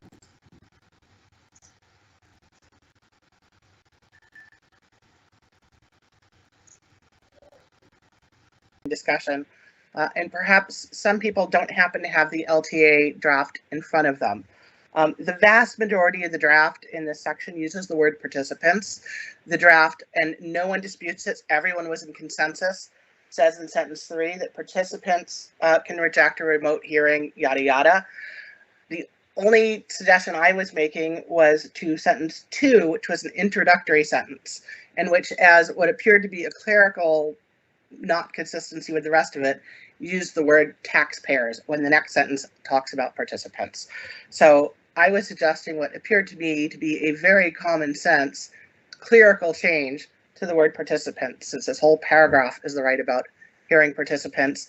And since we have all long been in consensus about the right of the either participant to request a change in the hearing format and all in consensus on the 120 days. So I've been very disappointed to hear this conversation devolve into what almost sounds like people want to backtrack from that. The change that I was suggesting in sentence 2 doesn't change sentence 3 and the rest of the paragraph. It was just designed to make it linguistically consistent with it, and I was simply pointing out that constitutionally that makes sense as well, as recognized in sentence 3 and all of that. And on a humorous note, no, we're not all being paid by the taxpayers. I am retired. I'm not being paid by anyone. Okay, I just see another hand popped up. Mr. Ayub? Yeah, just to briefly respond, Madam Chair, thank you. It's important to understand the structure, of this provision. The first portion is who initiates the request of forum choice. It's the taxpayer.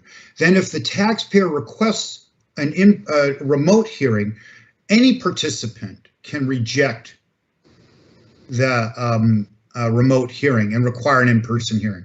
I believe that's the way that proceeds. So again, I return to the whole, focus is the taxpayer initiates it. They should have the choice of forum, just like you do in court when you pick your district that you want to bring your court case in, whatever. The applicant, the taxpayer, should have that choice. And then the rest of the participants can ensure due process through the other various provisions, insisting on waivers, whatever it may be. All right, so control the calendar. Excuse me, I'm sorry, Mr. Ayub, I thought you were done. So what I'd like to do is I want to respectfully point out that the Board of Equalization Council, Mr. Moon, has opined that the legislature has authorized remote hearings, pandemic or no pandemic. I also want to point out that we address the taxpayer's ability to waive their 2-year statute of limitations to wait for an in-person interview. And I just want to make sure that we all remain mindful of this. Next, before we proceed to the next issue, I want to ask if any of my board member colleagues, if they have any additional comments or questions. And I see Ms. Stowers, I see your hand. I'll acknowledge you first. Thank you. Thank you, Chair Cohen. Very interesting conversation. I respect the positions taken by all of the participants of this work group. I believe that that paragraph is talking about participants. It's clear when it has the rights of the hearing rights of the participants.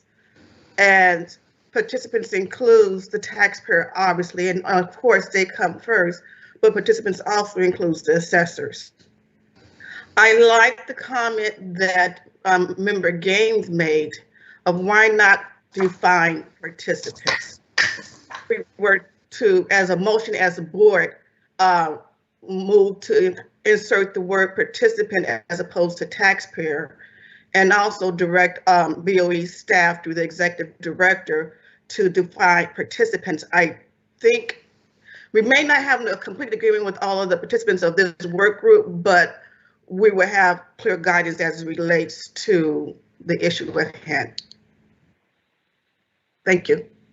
So is that a motion? That's a motion. Can you restate it a little more succinctly? Because I thought I heard motion, but I wasn't. You heard a motion. I was rambling, and let's see. I move that in the paragraph defined as rights of hearing participants, we strike out the word taxpayers and insert participants, starting at as an initial matter. This includes participants. I also move that we direct the executive director and her staff to define participants within this LTA. I second that.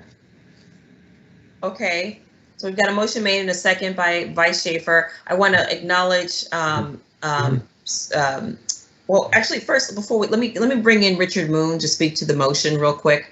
Mr. Moon, can you opine on this motion? And then I'm going to pivot to Board Member Vasquez. Yeah. Yeah, I mean, I guess the only thing that I would say is if the board moves and that's accepted, I mean, we'd be happy to draft language and so put in a definition of participant for the board's consideration. But then you haven't defined. Okay, somebody needs to mute themselves. I'm sorry, Mr. Moon. I hear. Oh, Mr. Ayub, I think you might be. No, I don't know. Okay. My apologies. All right, Mr. Moon, please continue. I was just saying that if the board so moves, we'd be happy to add a definition of participant for your consideration. All right, thank you. Mr. Vasquez and then Mr. Senator Gaines. Actually, Mr. Moon, if you're still there, that was going to be my question. Does your definition of participant include the taxpayer and the assessors? Yes, I mean, we'd have to think about exactly what words we would want to use to define it, but certainly any definition would include those parties. Thank you. Mr. Gaines.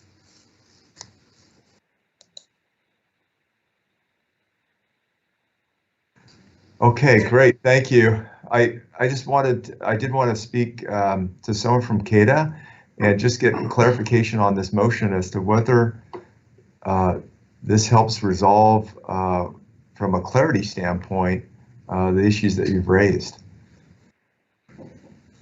I don't know if that would be Mr. Ayub. I'll respond, Senator Gaines, if I might. It needs to be thought of in 2 or 3 steps here. If any participant can designate the forum, either taxpayer or initiate the designation of the forum, either the taxpayer or the assessor. And as a general matter, not as an absolute matter, you can reject a remote hearing. There are going to be situations where the taxpayer will want an in-person hearing and can be denied that. So either the taxpayer has to have the right to initiate the forum choice and elect an in-person hearing, or has to have the absolute right to reject a remote hearing if the assessors request a remote hearing. Otherwise, you will have the situation, it could happen. I'm not saying anybody's going to act in bad faith, but there can be a situation if the taxpayer can't choose in the initial instance and doesn't have the absolute right, it's only as a general matter, but if he doesn't have the absolute right to reject a remote hearing, he can be denied an in-person hearing. Now, I'm telling you right now, we've conducted a number of in-person, remote hearings. We've conducted hearings for single-family residences. It's a useful tool. But again, I go back to this board yesterday, the difficulties we were all having in the remote situation. Now think of a 10-day hearing with 50 or 60 exhibits, witnesses, cross-examination, etc. I don't think we should be drafting a document that allows a taxpayer to be denied an in-person hearing if he so elects. That's the problem with these two sentences together. That's why it's taxpayers in the first sentence and then participants in the second section. I understand that there's this desire to be consistent between participants all the way through, but they serve different purposes. Who initiates the request, then what do the other parties react to?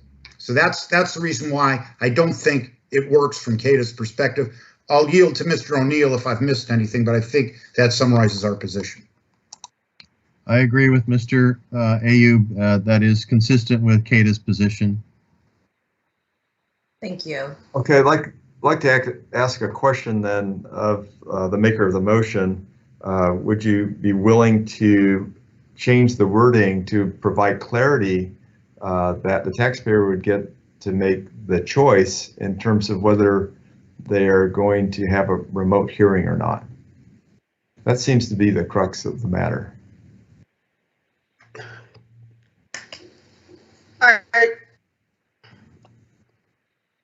First of all, I do believe that taxpayers should have the choice. This just gonna be me rambling for a minute.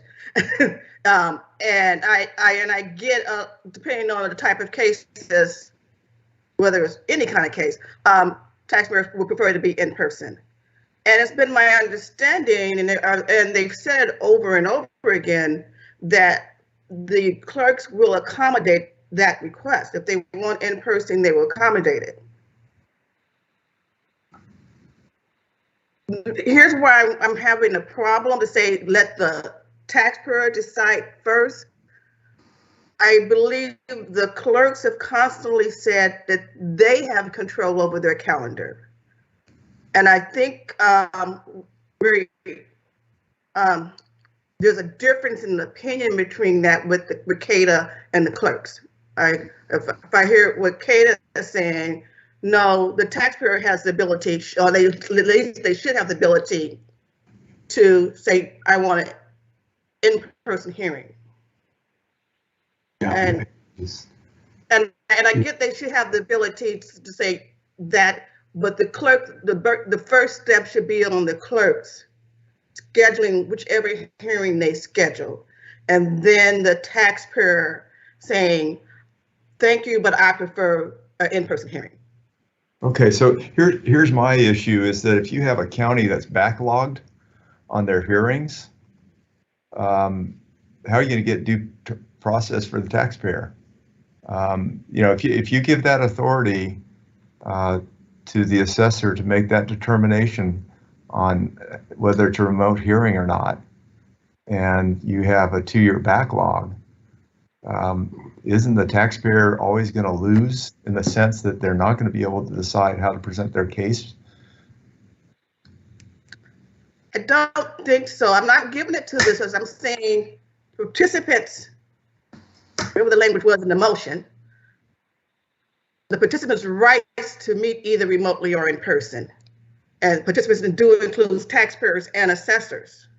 But I'm saying at the initial start of it, is going to be the clerk who's doing the scheduling of the case, and the clerk is going to initially put out either an in-person or a remote hearing. And then at that time, the participant will say, I prefer to have a remote hearing. And ever since we've been in this COVID-19, participants named taxpayers have been having the ability to go with the remote hearing, whether it's in the property tax form, sales tax form, all of you guys practice in all these arenas, sales tax, Office of Tax Appeal, and the Franchise Tax Board special regulations. So the taxpayers have always been given an opportunity and will continue, I believe, to say, I want in person and I will wait. The only difference is in the property tax rules, that is that 2-year statute that a decision has to be made on a case. So that's the problem that we have in this arena. But So could we amend I know I'm rambling, but. So would you be open to amending the motion to clarify that the taxpayer has the right to make that decision? That's, if I could have that clarity, I'm supportive. Okay, let me see if I can get some clarity. So Ms. Stowers, I believe that we've heard both. I do have one question for the work group participants. Currently, if a taxpayer chooses a hearing type, remote versus in person, is there ever a situation when the taxpayer's preference is not honored, believing the taxpayer waives the statute of limitations? Just say, excuse me, Ms. Point of order, Madam Chair. Vice Chair Schaefer, I withdraw my second. I was deferring to the superior experience of. Okay, got it. You're okay. We know that your second is withdrawn. Okay, but my question is that, and maybe it's directed to more the advocates. If a taxpayer chooses a hearing type, has there ever been a situation where their preference wasn't or hasn't been honored?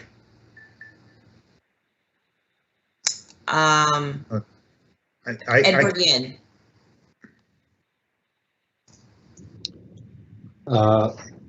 Thank you, Madam Cohen, Chair Cohen. I think I guess I'll try to answer your question, but then also just address something that Mr. Ayub had suggested before. So we haven't had an instance in LA County, that is, that we rejected the taxpayer's request. And right now, based on our statistics, most, if not all, but many, and I think Ms. Alina Kasparian had suggested that we had probably around 98% remote hearings move forward, only 2% have really requested in person, and of the 2%, 90% are from represented taxpayers. So they're usually tax agents are requesting it. So we have not had instances where we have that conflict yet. Now, I do want to address real quickly what Mr. Ayub was suggesting, that if taxpayers are requesting an in-person and that the assessor would object to that based on complexity, because of the case is really complex and they want to be in person. What happens if it gets flipped around and it's the assessor who is now requesting a in-person because they believe that the complexity of the case requires an in-person, but the taxpayer now does not want to be, they want to be remote.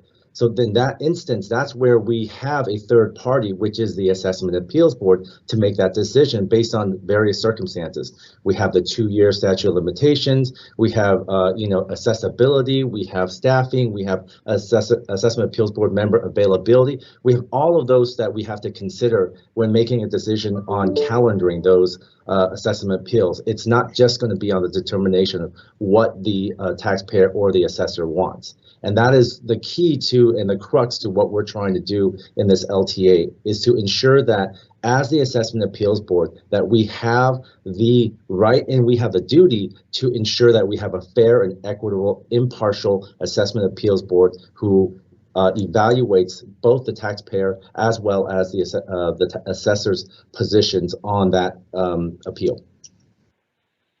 And Mr. Yin, who do you represent? Sorry, I represent Los Angeles County. I'm the Assistant Executive Officer, and of one of the many areas I oversee is the Assessment Appeals Board.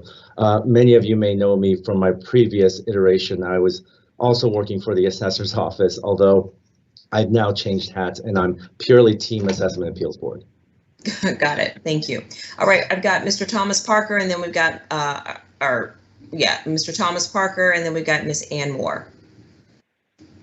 Thank you, Madam Chair.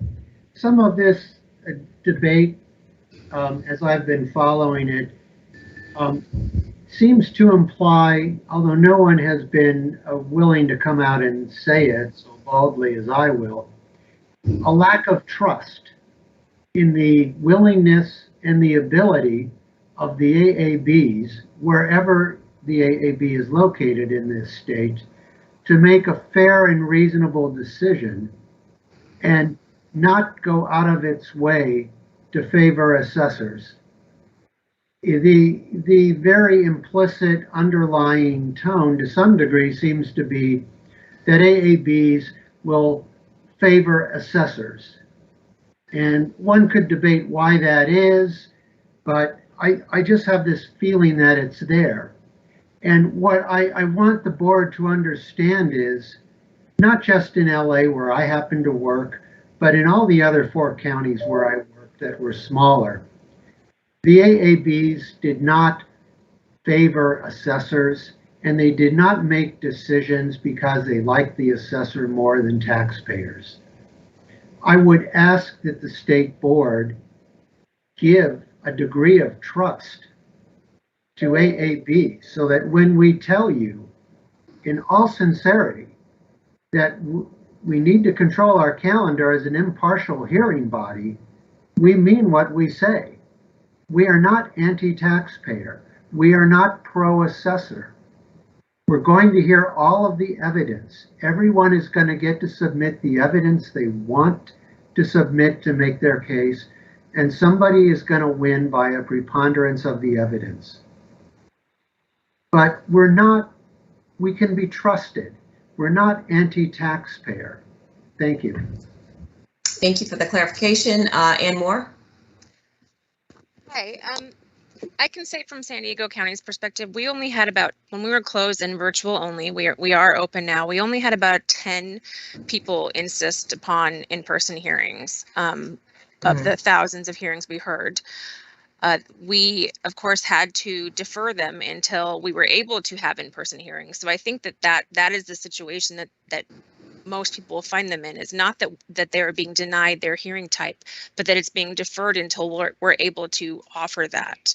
I also, know that there are some counties that aren't able to offer virtual at all. So if the applicant wants virtual because of health reasons or anything along those lines, there are counties that either because of staffing reasons or technology reasons can't offer their preferred hearing platform. And I can say that from our perspective, we are trying to honor all requests for virtual right now for that reason, because we recognize that the pandemic has continued to be difficult for certain populations who may have compromised immune systems, and we want to offer the ability for parties to be comfortable no matter what platform that they're using. But I did want to touch back to Mr. Gaines' point about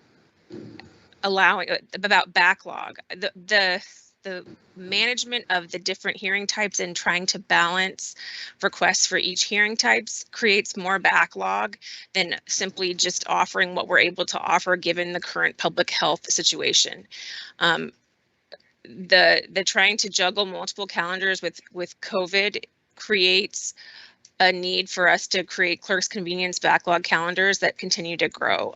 So I don't think that restricting only taxpayers to have the right to assert their preference for hearing is going to solve anything regarding backlog. Thank you. Of course, thank you. All right, Mr. Ayub. Thank you, Madam Chair. And I'm sorry to keep raising my hand, but I want to be sure, I put a fine point on the comments that are being made. And again, the perspective, even though they haven't had any problems yet, we haven't had any problems yet with remote or versus in-person hearings. We're planning a policy, even though the issue hasn't come up yet, we're planning a policy that has to cover those situations. To the backlog issue, LA cleared 100,000 case backlog in the 90s without remote hearings. So, we need to focus on whose rights we're affecting here. It's not a matter of trust. I don't trust anybody in government more than I trust Tom Parker. He's one of the most honorable guys I've ever met. It's not an issue of trust, but you have to ask yourself this question. If a taxpayer wants an in-person hearing and is willing to sign a waiver, should the policy be that he can be denied that in-person hearing? Right now, the way these two sentences read together, or would be read together if you change taxpayer to participant, a taxpayer could be denied an in-person hearing. That's all I'm saying. And I just don't think that should be the policy. Now, granted, it may be 1 in 1,000, but that 1 in 1,000 doesn't get the forum that he believes affords the most due process. Okay, Mr. Edward Yin. Apologies for coming in again, but I just didn't want the last word to be that the Assessment Appeals Board would somehow take it upon itself to reject the opportunity based on this LTA to allow a taxpayer to have a form of their choice. And I think, throughout this process, the LTA is very clear that, if an extension is requested, our Assessment Appeals Board would wait and grant the taxpayer the form that they want, whether it's virtual or in person, depending on the circumstances that are raised. There may be a situation where the taxpayer wants remote, but our systems are down. Our board supervisors meeting yesterday had an issue with AT&T conference call line. So there are circumstances where technology may be down, and we would recommend an in-person if that is necessary. So I think I just want to make some clarification that I don't think this LTA would be setting a policy that would suggest that the Assessment Appeals Board would somehow reject the taxpayer's request.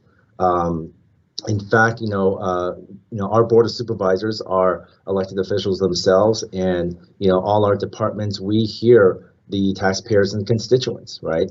And those taxpayers' constituents, they will speak out, and we will hear them. And that is why it is our job as an Assessment Appeals Board to ensure that we have the best access that we can bring to the taxpayers. Thank you very much. All right, thank you. I see no other names in the queue. So I want to pivot back to where my board members are. And there was a motion that was made, and then the second was made, and then it was repealed. So we still have an open motion on the table. I have actually also additional question for the work group members. So work group members, I'm being reminded by my team that that we drafted this language intentionally with the benefit of the taxpayer in mind due to the pandemic. If you take a look at the language, we even address the pandemic in the final line that no longer exists. I'm wondering if it's premature to make this change. Take a look. I'll give you a second. Chairman Cohen? I'm here. Yes.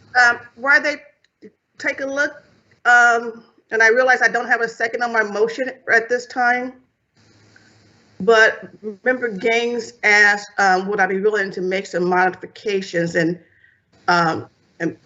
with the focus more on the rights of the taxpayers. Okay. So I've been trying to play with the language, and this is what I've drafted. As an initial matter, this includes participants' rights to meet either remotely or in person. Mm-hmm. AAB boards are encouraged to accommodate a taxpayer's request to reschedule a different hearing type, remote to in-person or in-person to remote.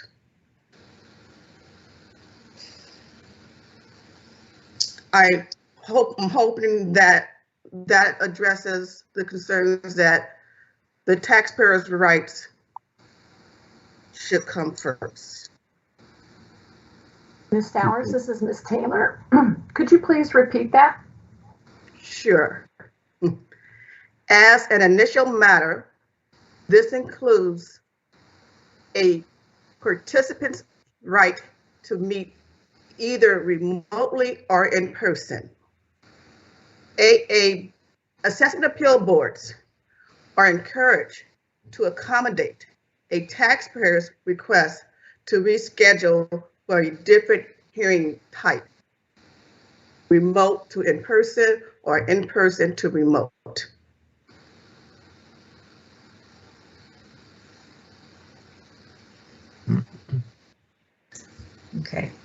think you got people processing. I see a hand, which is a good thing. So let's pivot to Mr. Gaines. I see your hand up. Go ahead, sir. I want to thank Member Stowers for her effort in trying to figure this out. I really appreciate it, and I would like, I just like more certainty in that language. And I know that you're saying encourages, but I think that should be a requirement. So if we could put in the word is required versus encouraged, that solves the issue in my mind. I just am concerned that there be circumstances where the interests of the taxpayers or a taxpayer would not be represented in the best way of that particular individual because of the way the evidence had to be provided, whether it was remotely or in person. And I just defer to that taxpayer because the taxpayer is up against you've got a situation where you're dealing with an entire agency, and I just want to make sure that the rights of that taxpayer are protected through the process. And I feel that as long as the process is not being abused by that taxpayer, that they ought to have that right to make that decision. Member Gaines. Hold on, Mr. Schaefer. Yes. Hold on. Go ahead, Ms. Stowers.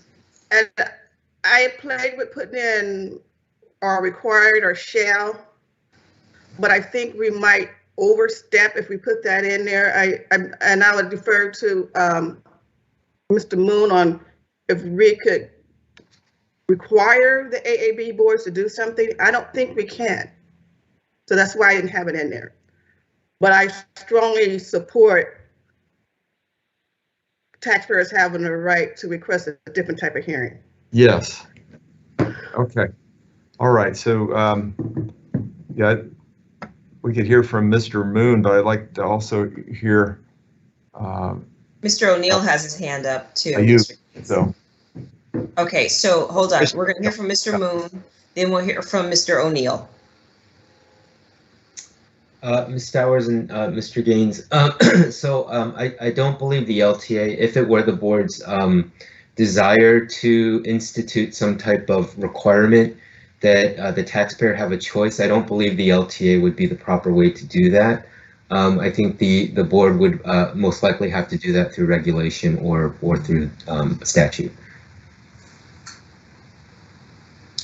Ms. Stowers, you're giggling. Thank you. I don't mean. It's very important. I'm not giggling. It's just so ironic that I agree we would need a rule change. One reason why we went with the LTA in January 2021 because we saw the urgency and we wanted to get it done as quickly as possible. And a rule change would take what? A year? That's why I'm giggling. But thank you, Mr. Moon, for that clarification. So okay. I don't think I'm gonna get a second on the motion. I wish we could get somewhere on this issue, but maybe we go to rulemaking. Okay, let's hear from Mr. O'Neill. Thank you, Chair Cohen. I was going to say that CADA understands Mr. Gaines, Member Gaines' comments. We do agree with Member Gaines that, and I guess maybe what indirectly Ms. Stowers is saying, and that is that unless there's some sort of language that's going to make this mandatory, that it's a requirement and not just it's encouraged, there will be those circumstances where a taxpayer who seeks a certain type of hearing will not get that hearing, either because an assessor asks for something else or because a board, because of a circumstance, says we just can't afford you that kind of hearing right now. So, but given that Member Stowers has withdrawn her motion, I'll just put that comment on the record and leave it at that. All right, so we've had a really, I think, robust discussion for the last hour and a half. I want to ask all the work group members to consider this issue until the next meeting. How do you feel about that? I see a yes from Mr. Ayub. Colleagues, Mr. Donald Scott is saying yes. I can't see my folks on the phone. Maybe you guys can raise your hand, Ms. Berkman. Who else is on the, Ms. Kasparian, you know, so we, Miss Morgan, Miss Leslie Morgan. So Yvette, I want to just, Ms. Stowers, I want to just acknowledge, I appreciate your efforts, and I do find the irony funny as well. And I applaud the good college try. But I don't know. I mean, if parties are interested in keep going, or shall we table this for next month and really work on trying to get some resolution around this? If there are any other consensus items others want to raise, I'm happy to take them up now. Madam Chair, just Yes. to be clear, Sorry, non-consensus items. Go ahead. Okay, on consensus items, just to be clear where we now stand, this is Chris O'Neill with CADA. The board has adopted the draft as issued last week by Mr. Young and his staff. And if I understand correctly, the only issues that would be, if we carry this over and don't continue today, the only issues that we would be looking into is this word taxpayers on the 4th line of the middle paragraph on page 2. And I think as that ties to or relates to the words as a general matter. Is that the only issue that, Madam Chair, you and the board are still wishing to get some more input or clarity on? No, because we still have all the non-consensus items. Remember when people were making their opening remarks, there's a couple of non-consensus items. This was just something I thought that we had a little bit more consensus on, so I thought we would start. But it's turned into a point where it's sticky. So, and then we need to address some of the things that were left over from November. So I don't want to get in the habit of kicking things down the can, where at some point we're going to have to make a difficult decision and keep moving forward. I'd like to pivot from this conversation and just table it till next month. But I do want to hear some of the non-consensus items that people were speaking to earlier when we were doing some of the opening remarks. Okay, so, Madam Chair, since CADA on the agenda, since CADA was item C, so really the first one that came up, maybe I'll just jump in right now. Okay.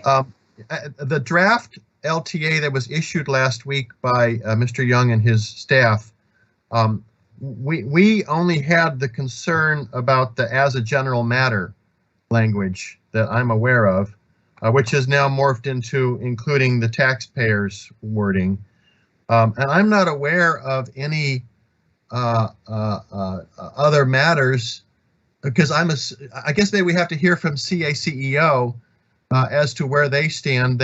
Only other thing I'm aware of they've erased is inserting a recitation of California Constitution, Article 13, Section 16, which discusses an appeals board's power to enact rules of procedure and notice. And the language they have in their letter is difficult because it says enforce, and that's not correct. I'm not aware of anything else out there that we need to be addressing. So, however, CADA is willing to, have what we've done today put in a final form as adopted by the board earlier this morning, and then see what issue remains. I think it's only one, though, that I'm aware of, or perhaps two. That's all I have. All right. That's a lot. Thank you. Let me see, colleagues, board members, anyone else have any thoughts to what Mr. O'Neill said?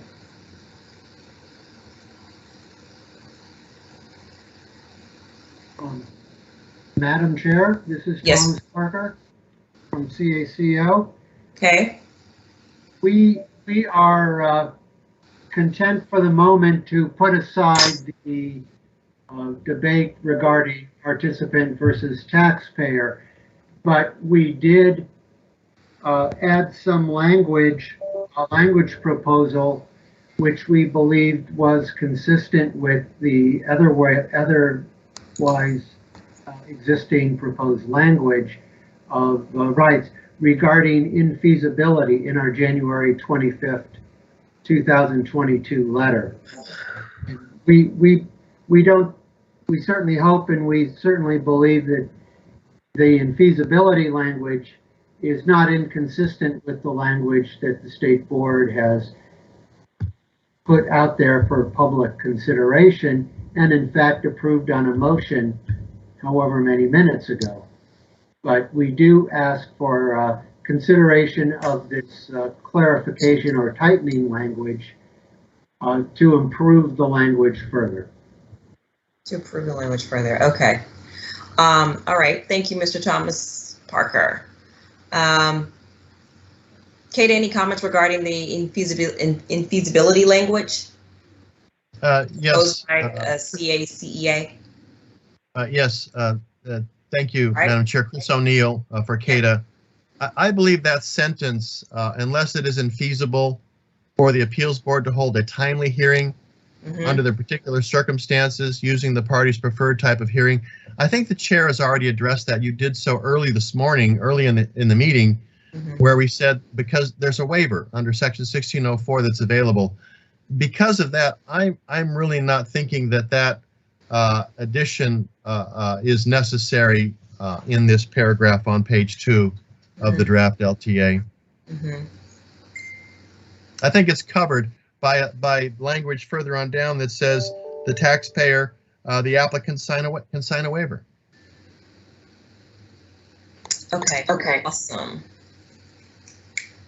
Okay, let me see. Let me look at, I see Edward Yen's hand. Yes, I think just kind of to add on what Mr. Parker is saying is that the reason why it's inconsistent is because throughout our entire discussion, these last 10, 15, maybe 20 minutes or so, we've been talking about the potential of, whether it's the assessor wanting something and then the taxpayer disagreeing or vice versa. And the language is just clarifying that if it's not possible to provide either one, whether it's the assessor or the taxpayer, their choice of forum, that we as the Assessment Appeals Board have to make that decision for them. And so that, that is to cover the potential circumstance that may come up. And I think that's why we feel that if we insert that in that same paragraph after the language in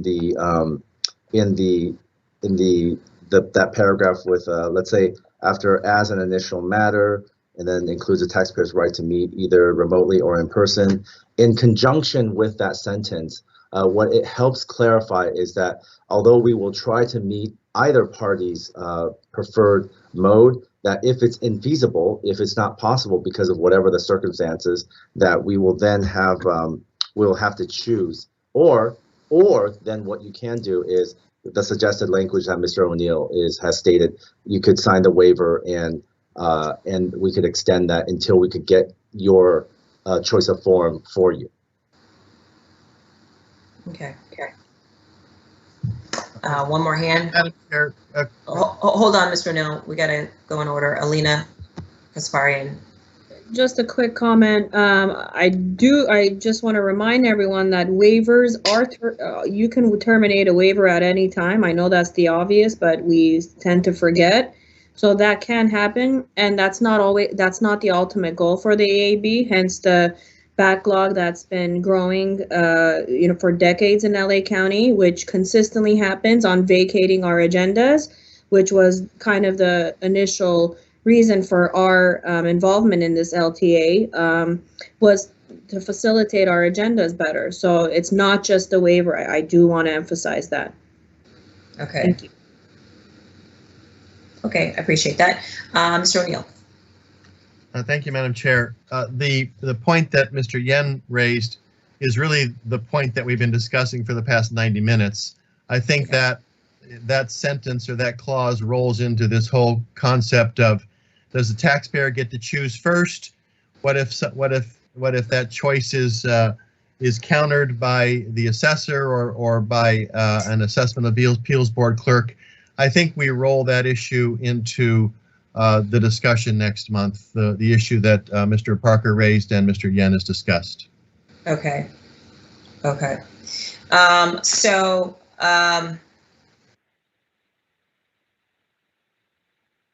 Parker. Mr. Parker, I'm wondering if you have a counter response.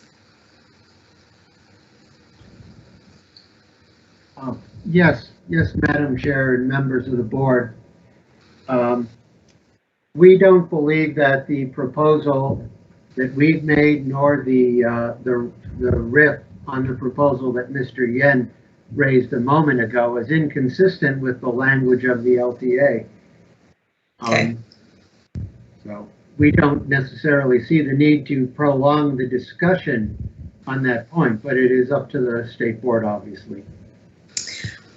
All right, colleagues, just really quick, I just want to do a time check and a bio check. We're approaching 12:30. Wanted to see if we should take a lunch break or continue to conclusion. I vote for a lunch break. I'm talking to my elected colleagues here. How much longer do you think we have to go? I thought we could wrap it up. If not, if you think it's going to take longer, I would say take a break. Okay. I don't think it would take, I do not think it'll take longer, but again, I wanted to check in. Ted Gaines, do you have any feelings on anything one way or the other?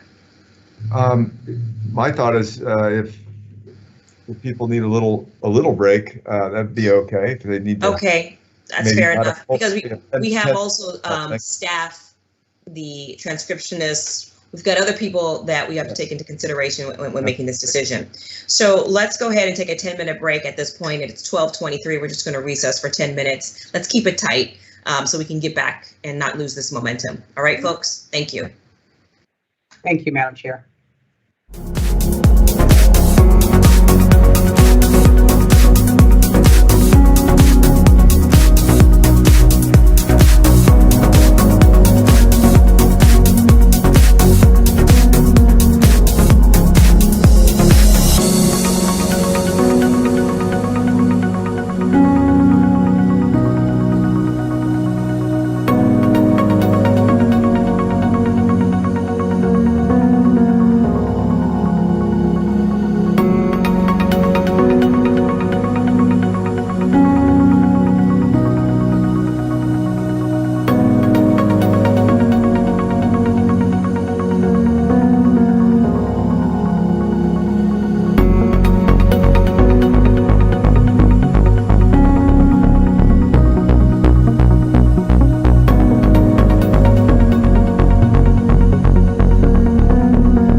All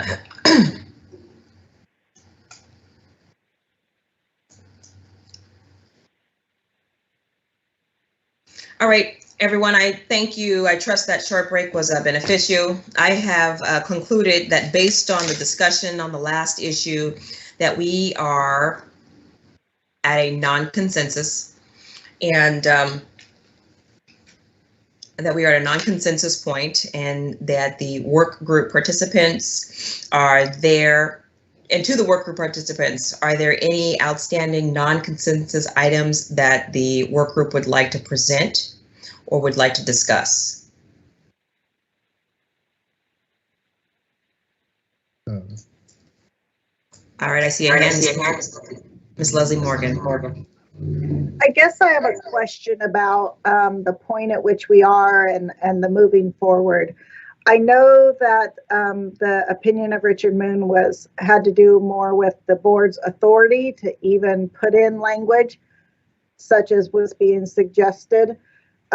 So I guess that's part of my question in terms of what the next meeting is going to be about. Is it going to be about getting an LTA to the point of being presented to assessors and appeals boards with the generalized oversight in which the board's role is? Or is it to hold off on this LTA and attempt to get consensus? Because I'm a little bit confused on where those boundaries are right now, because I think that anything that's non-consensus right now really is about how much authority the board even has in the issue of being able to put the language being suggested. So I guess that's either a question that can be answered in the next meeting, but in general, I was just curious, is the goal, I'm assuming the goal is still to get an LTA out with more clarifying language on these consensus items. That's right. That is the goal. Ms. Morgan, as you are aware, we approved the LTA, and the executive director will finalize and issue it.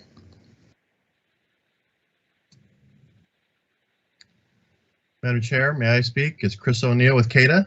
Yes, please. I didn't see your hand. Please speak. The CADA is prepared to accept the draft LTA as adopted by the board and as written in that paragraph on the middle of page 2, as is, with the word taxpayers and with the words as a general matter in the following sentence. CADA has no other issues, non-consensus issues to raise with regard to the draft LTA as presented last week and as adopted by the board this morning. Okay, thank you, Mr. O'Neill. I appreciate that. Ms. Morgan, also just wanted to let you know in terms of as to going forward, I just want you to be aware that there is a county that would like to make a presentation to the work group about lessons learned related to remote hearings. So that, I think that speaks to the immediate question of as to what are we going to be doing? If we meet again, what are we going to be hearing? And so I'd like to give that county an opportunity to make the presentation. And it's about a 15 to 20 minute presentation with some salient and interesting points and lessons learned that I think that would benefit the entire work group. Thank you. No, yes, no problem. No problem. So that will be the focus of the next convening. All right, so let me see. Let me go back to Ms. Taylor. Ms. Taylor, I was wondering if there's any public comment that we need to take. You know, it's probably a good idea to ask for public comment because we're still on sub-item D, and then we can move on. So if you agree, I will do that. Oh, yes, I agree. Thank you. AT&T moderator, please let us know if there is anyone on the line who would like to make a public comment regarding this matter. Okay, ladies and gentlemen, if you'd like to make public comment, please press 1, then 0 at this time. 1, 0.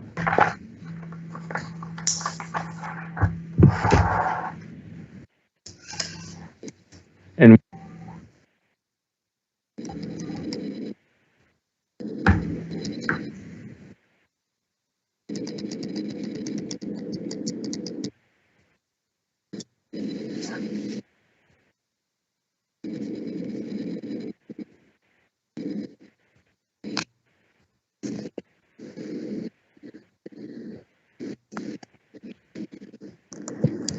Let me check to see if there's a technical difficulty since we've not heard from AT&T. Is there someone on the public line?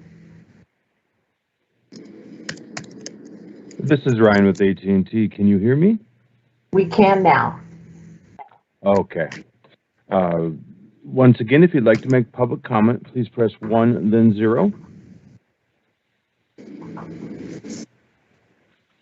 We have no one in queue at this time.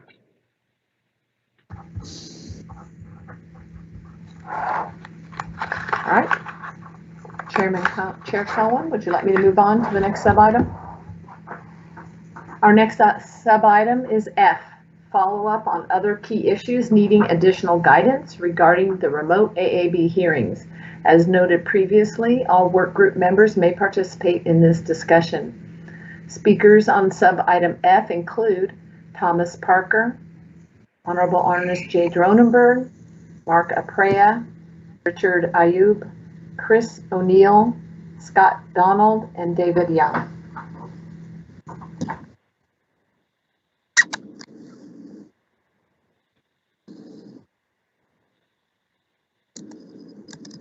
Chair Cohen, you're muted. Thank you. Speakers, are you guys all ready to present? All right, Madam sounds Chair, good. Yes. Parker, Yes. members of the board. I apologize for delay. I know this has been a long day for everyone. I'm trying to get some quick guidance from the association on item F as to whether there are other key issues that need additional guidance at this time. So if beg the patience of the board for a minute or two, hopefully I can get some guidance, please. Sure, no problem. Actually, we could go to the next speaker. Thank you. And that next speaker is, I've got on the agenda, it says Mr. Ernest Dronenberg, but I'm sure Leslie Morgan might want to step in. Yes, sorry, I was typing as well as listening. So, but yeah, I don't know that there's anything much more to add other than in transitioning and here in Shasta County, you know, like for us, in person is the way we do it day in, day out. And I assume that most counties are in the mindset of that's generally preferred. But in terms of the transition, I do think we all need to be mindful that the transition of the future is more likely to include remote as an everyday practice. So. Okay, thank you for that reminder. Does that conclude all your remarks? Yes, thank you. Okay, so I don't know if Brianne Rabowski is back with us. Is anyone speaking on her behalf? No one from, is there anyone from CADA? No? Okay, we'll skip her. Then we'll go to Mr. Mark Aprea. Madam Chair, yeah, I just want to say that as a letter to you last week indicated, Mr. on maternity leave, and that as a result, Mr. Beal, AU. I'm sorry, I don't know if anyone else is having trouble. We're having trouble hearing you. Could you speak up a little bit? Yes, so this is Mark Aprea. I am. Yes.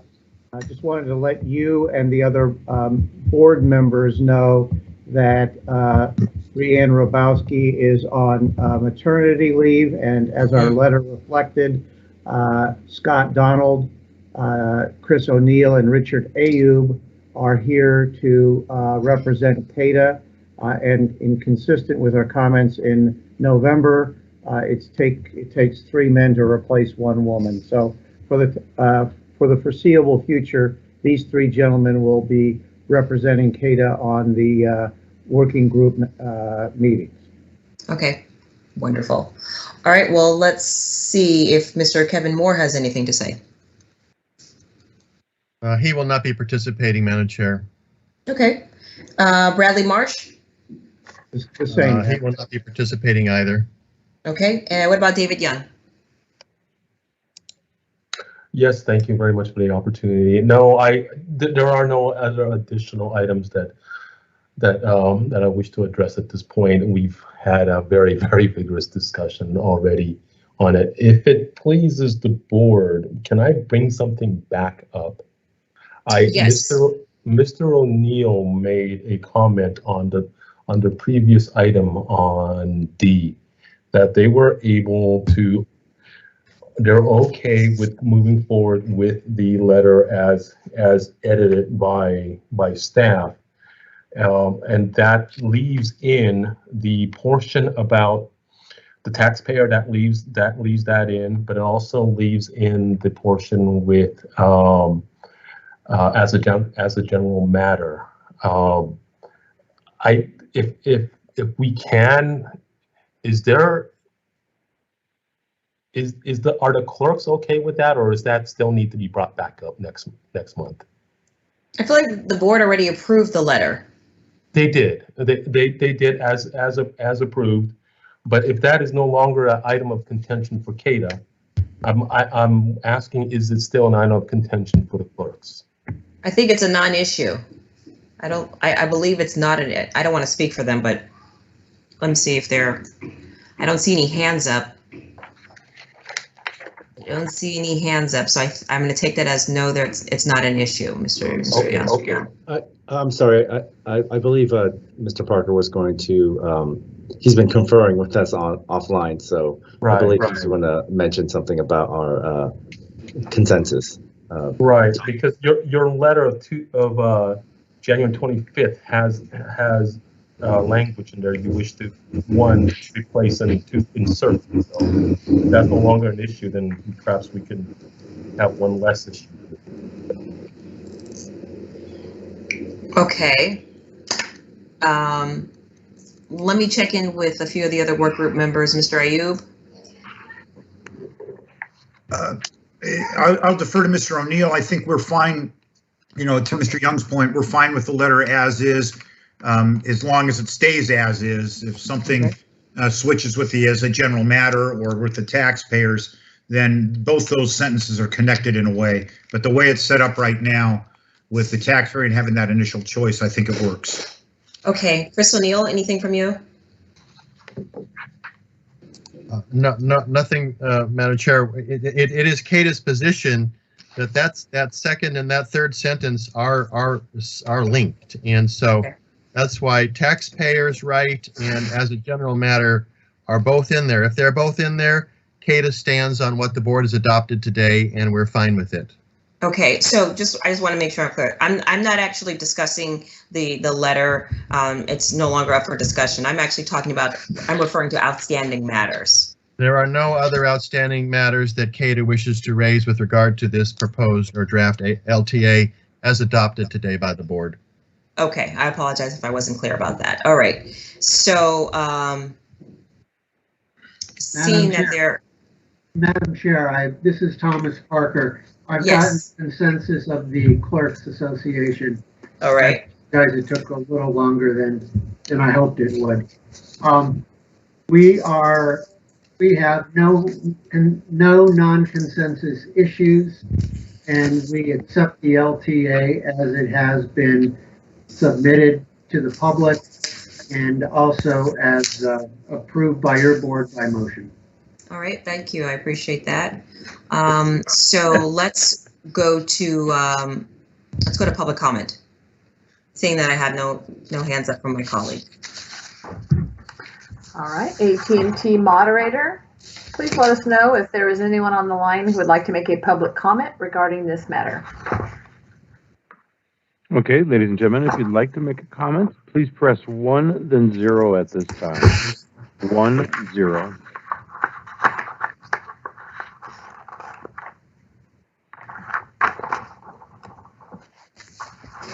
And we have no one in queue for comments. Okay, all right, thank you. Well, we're done. I believe we have sub-item G. Would you like me to announce that?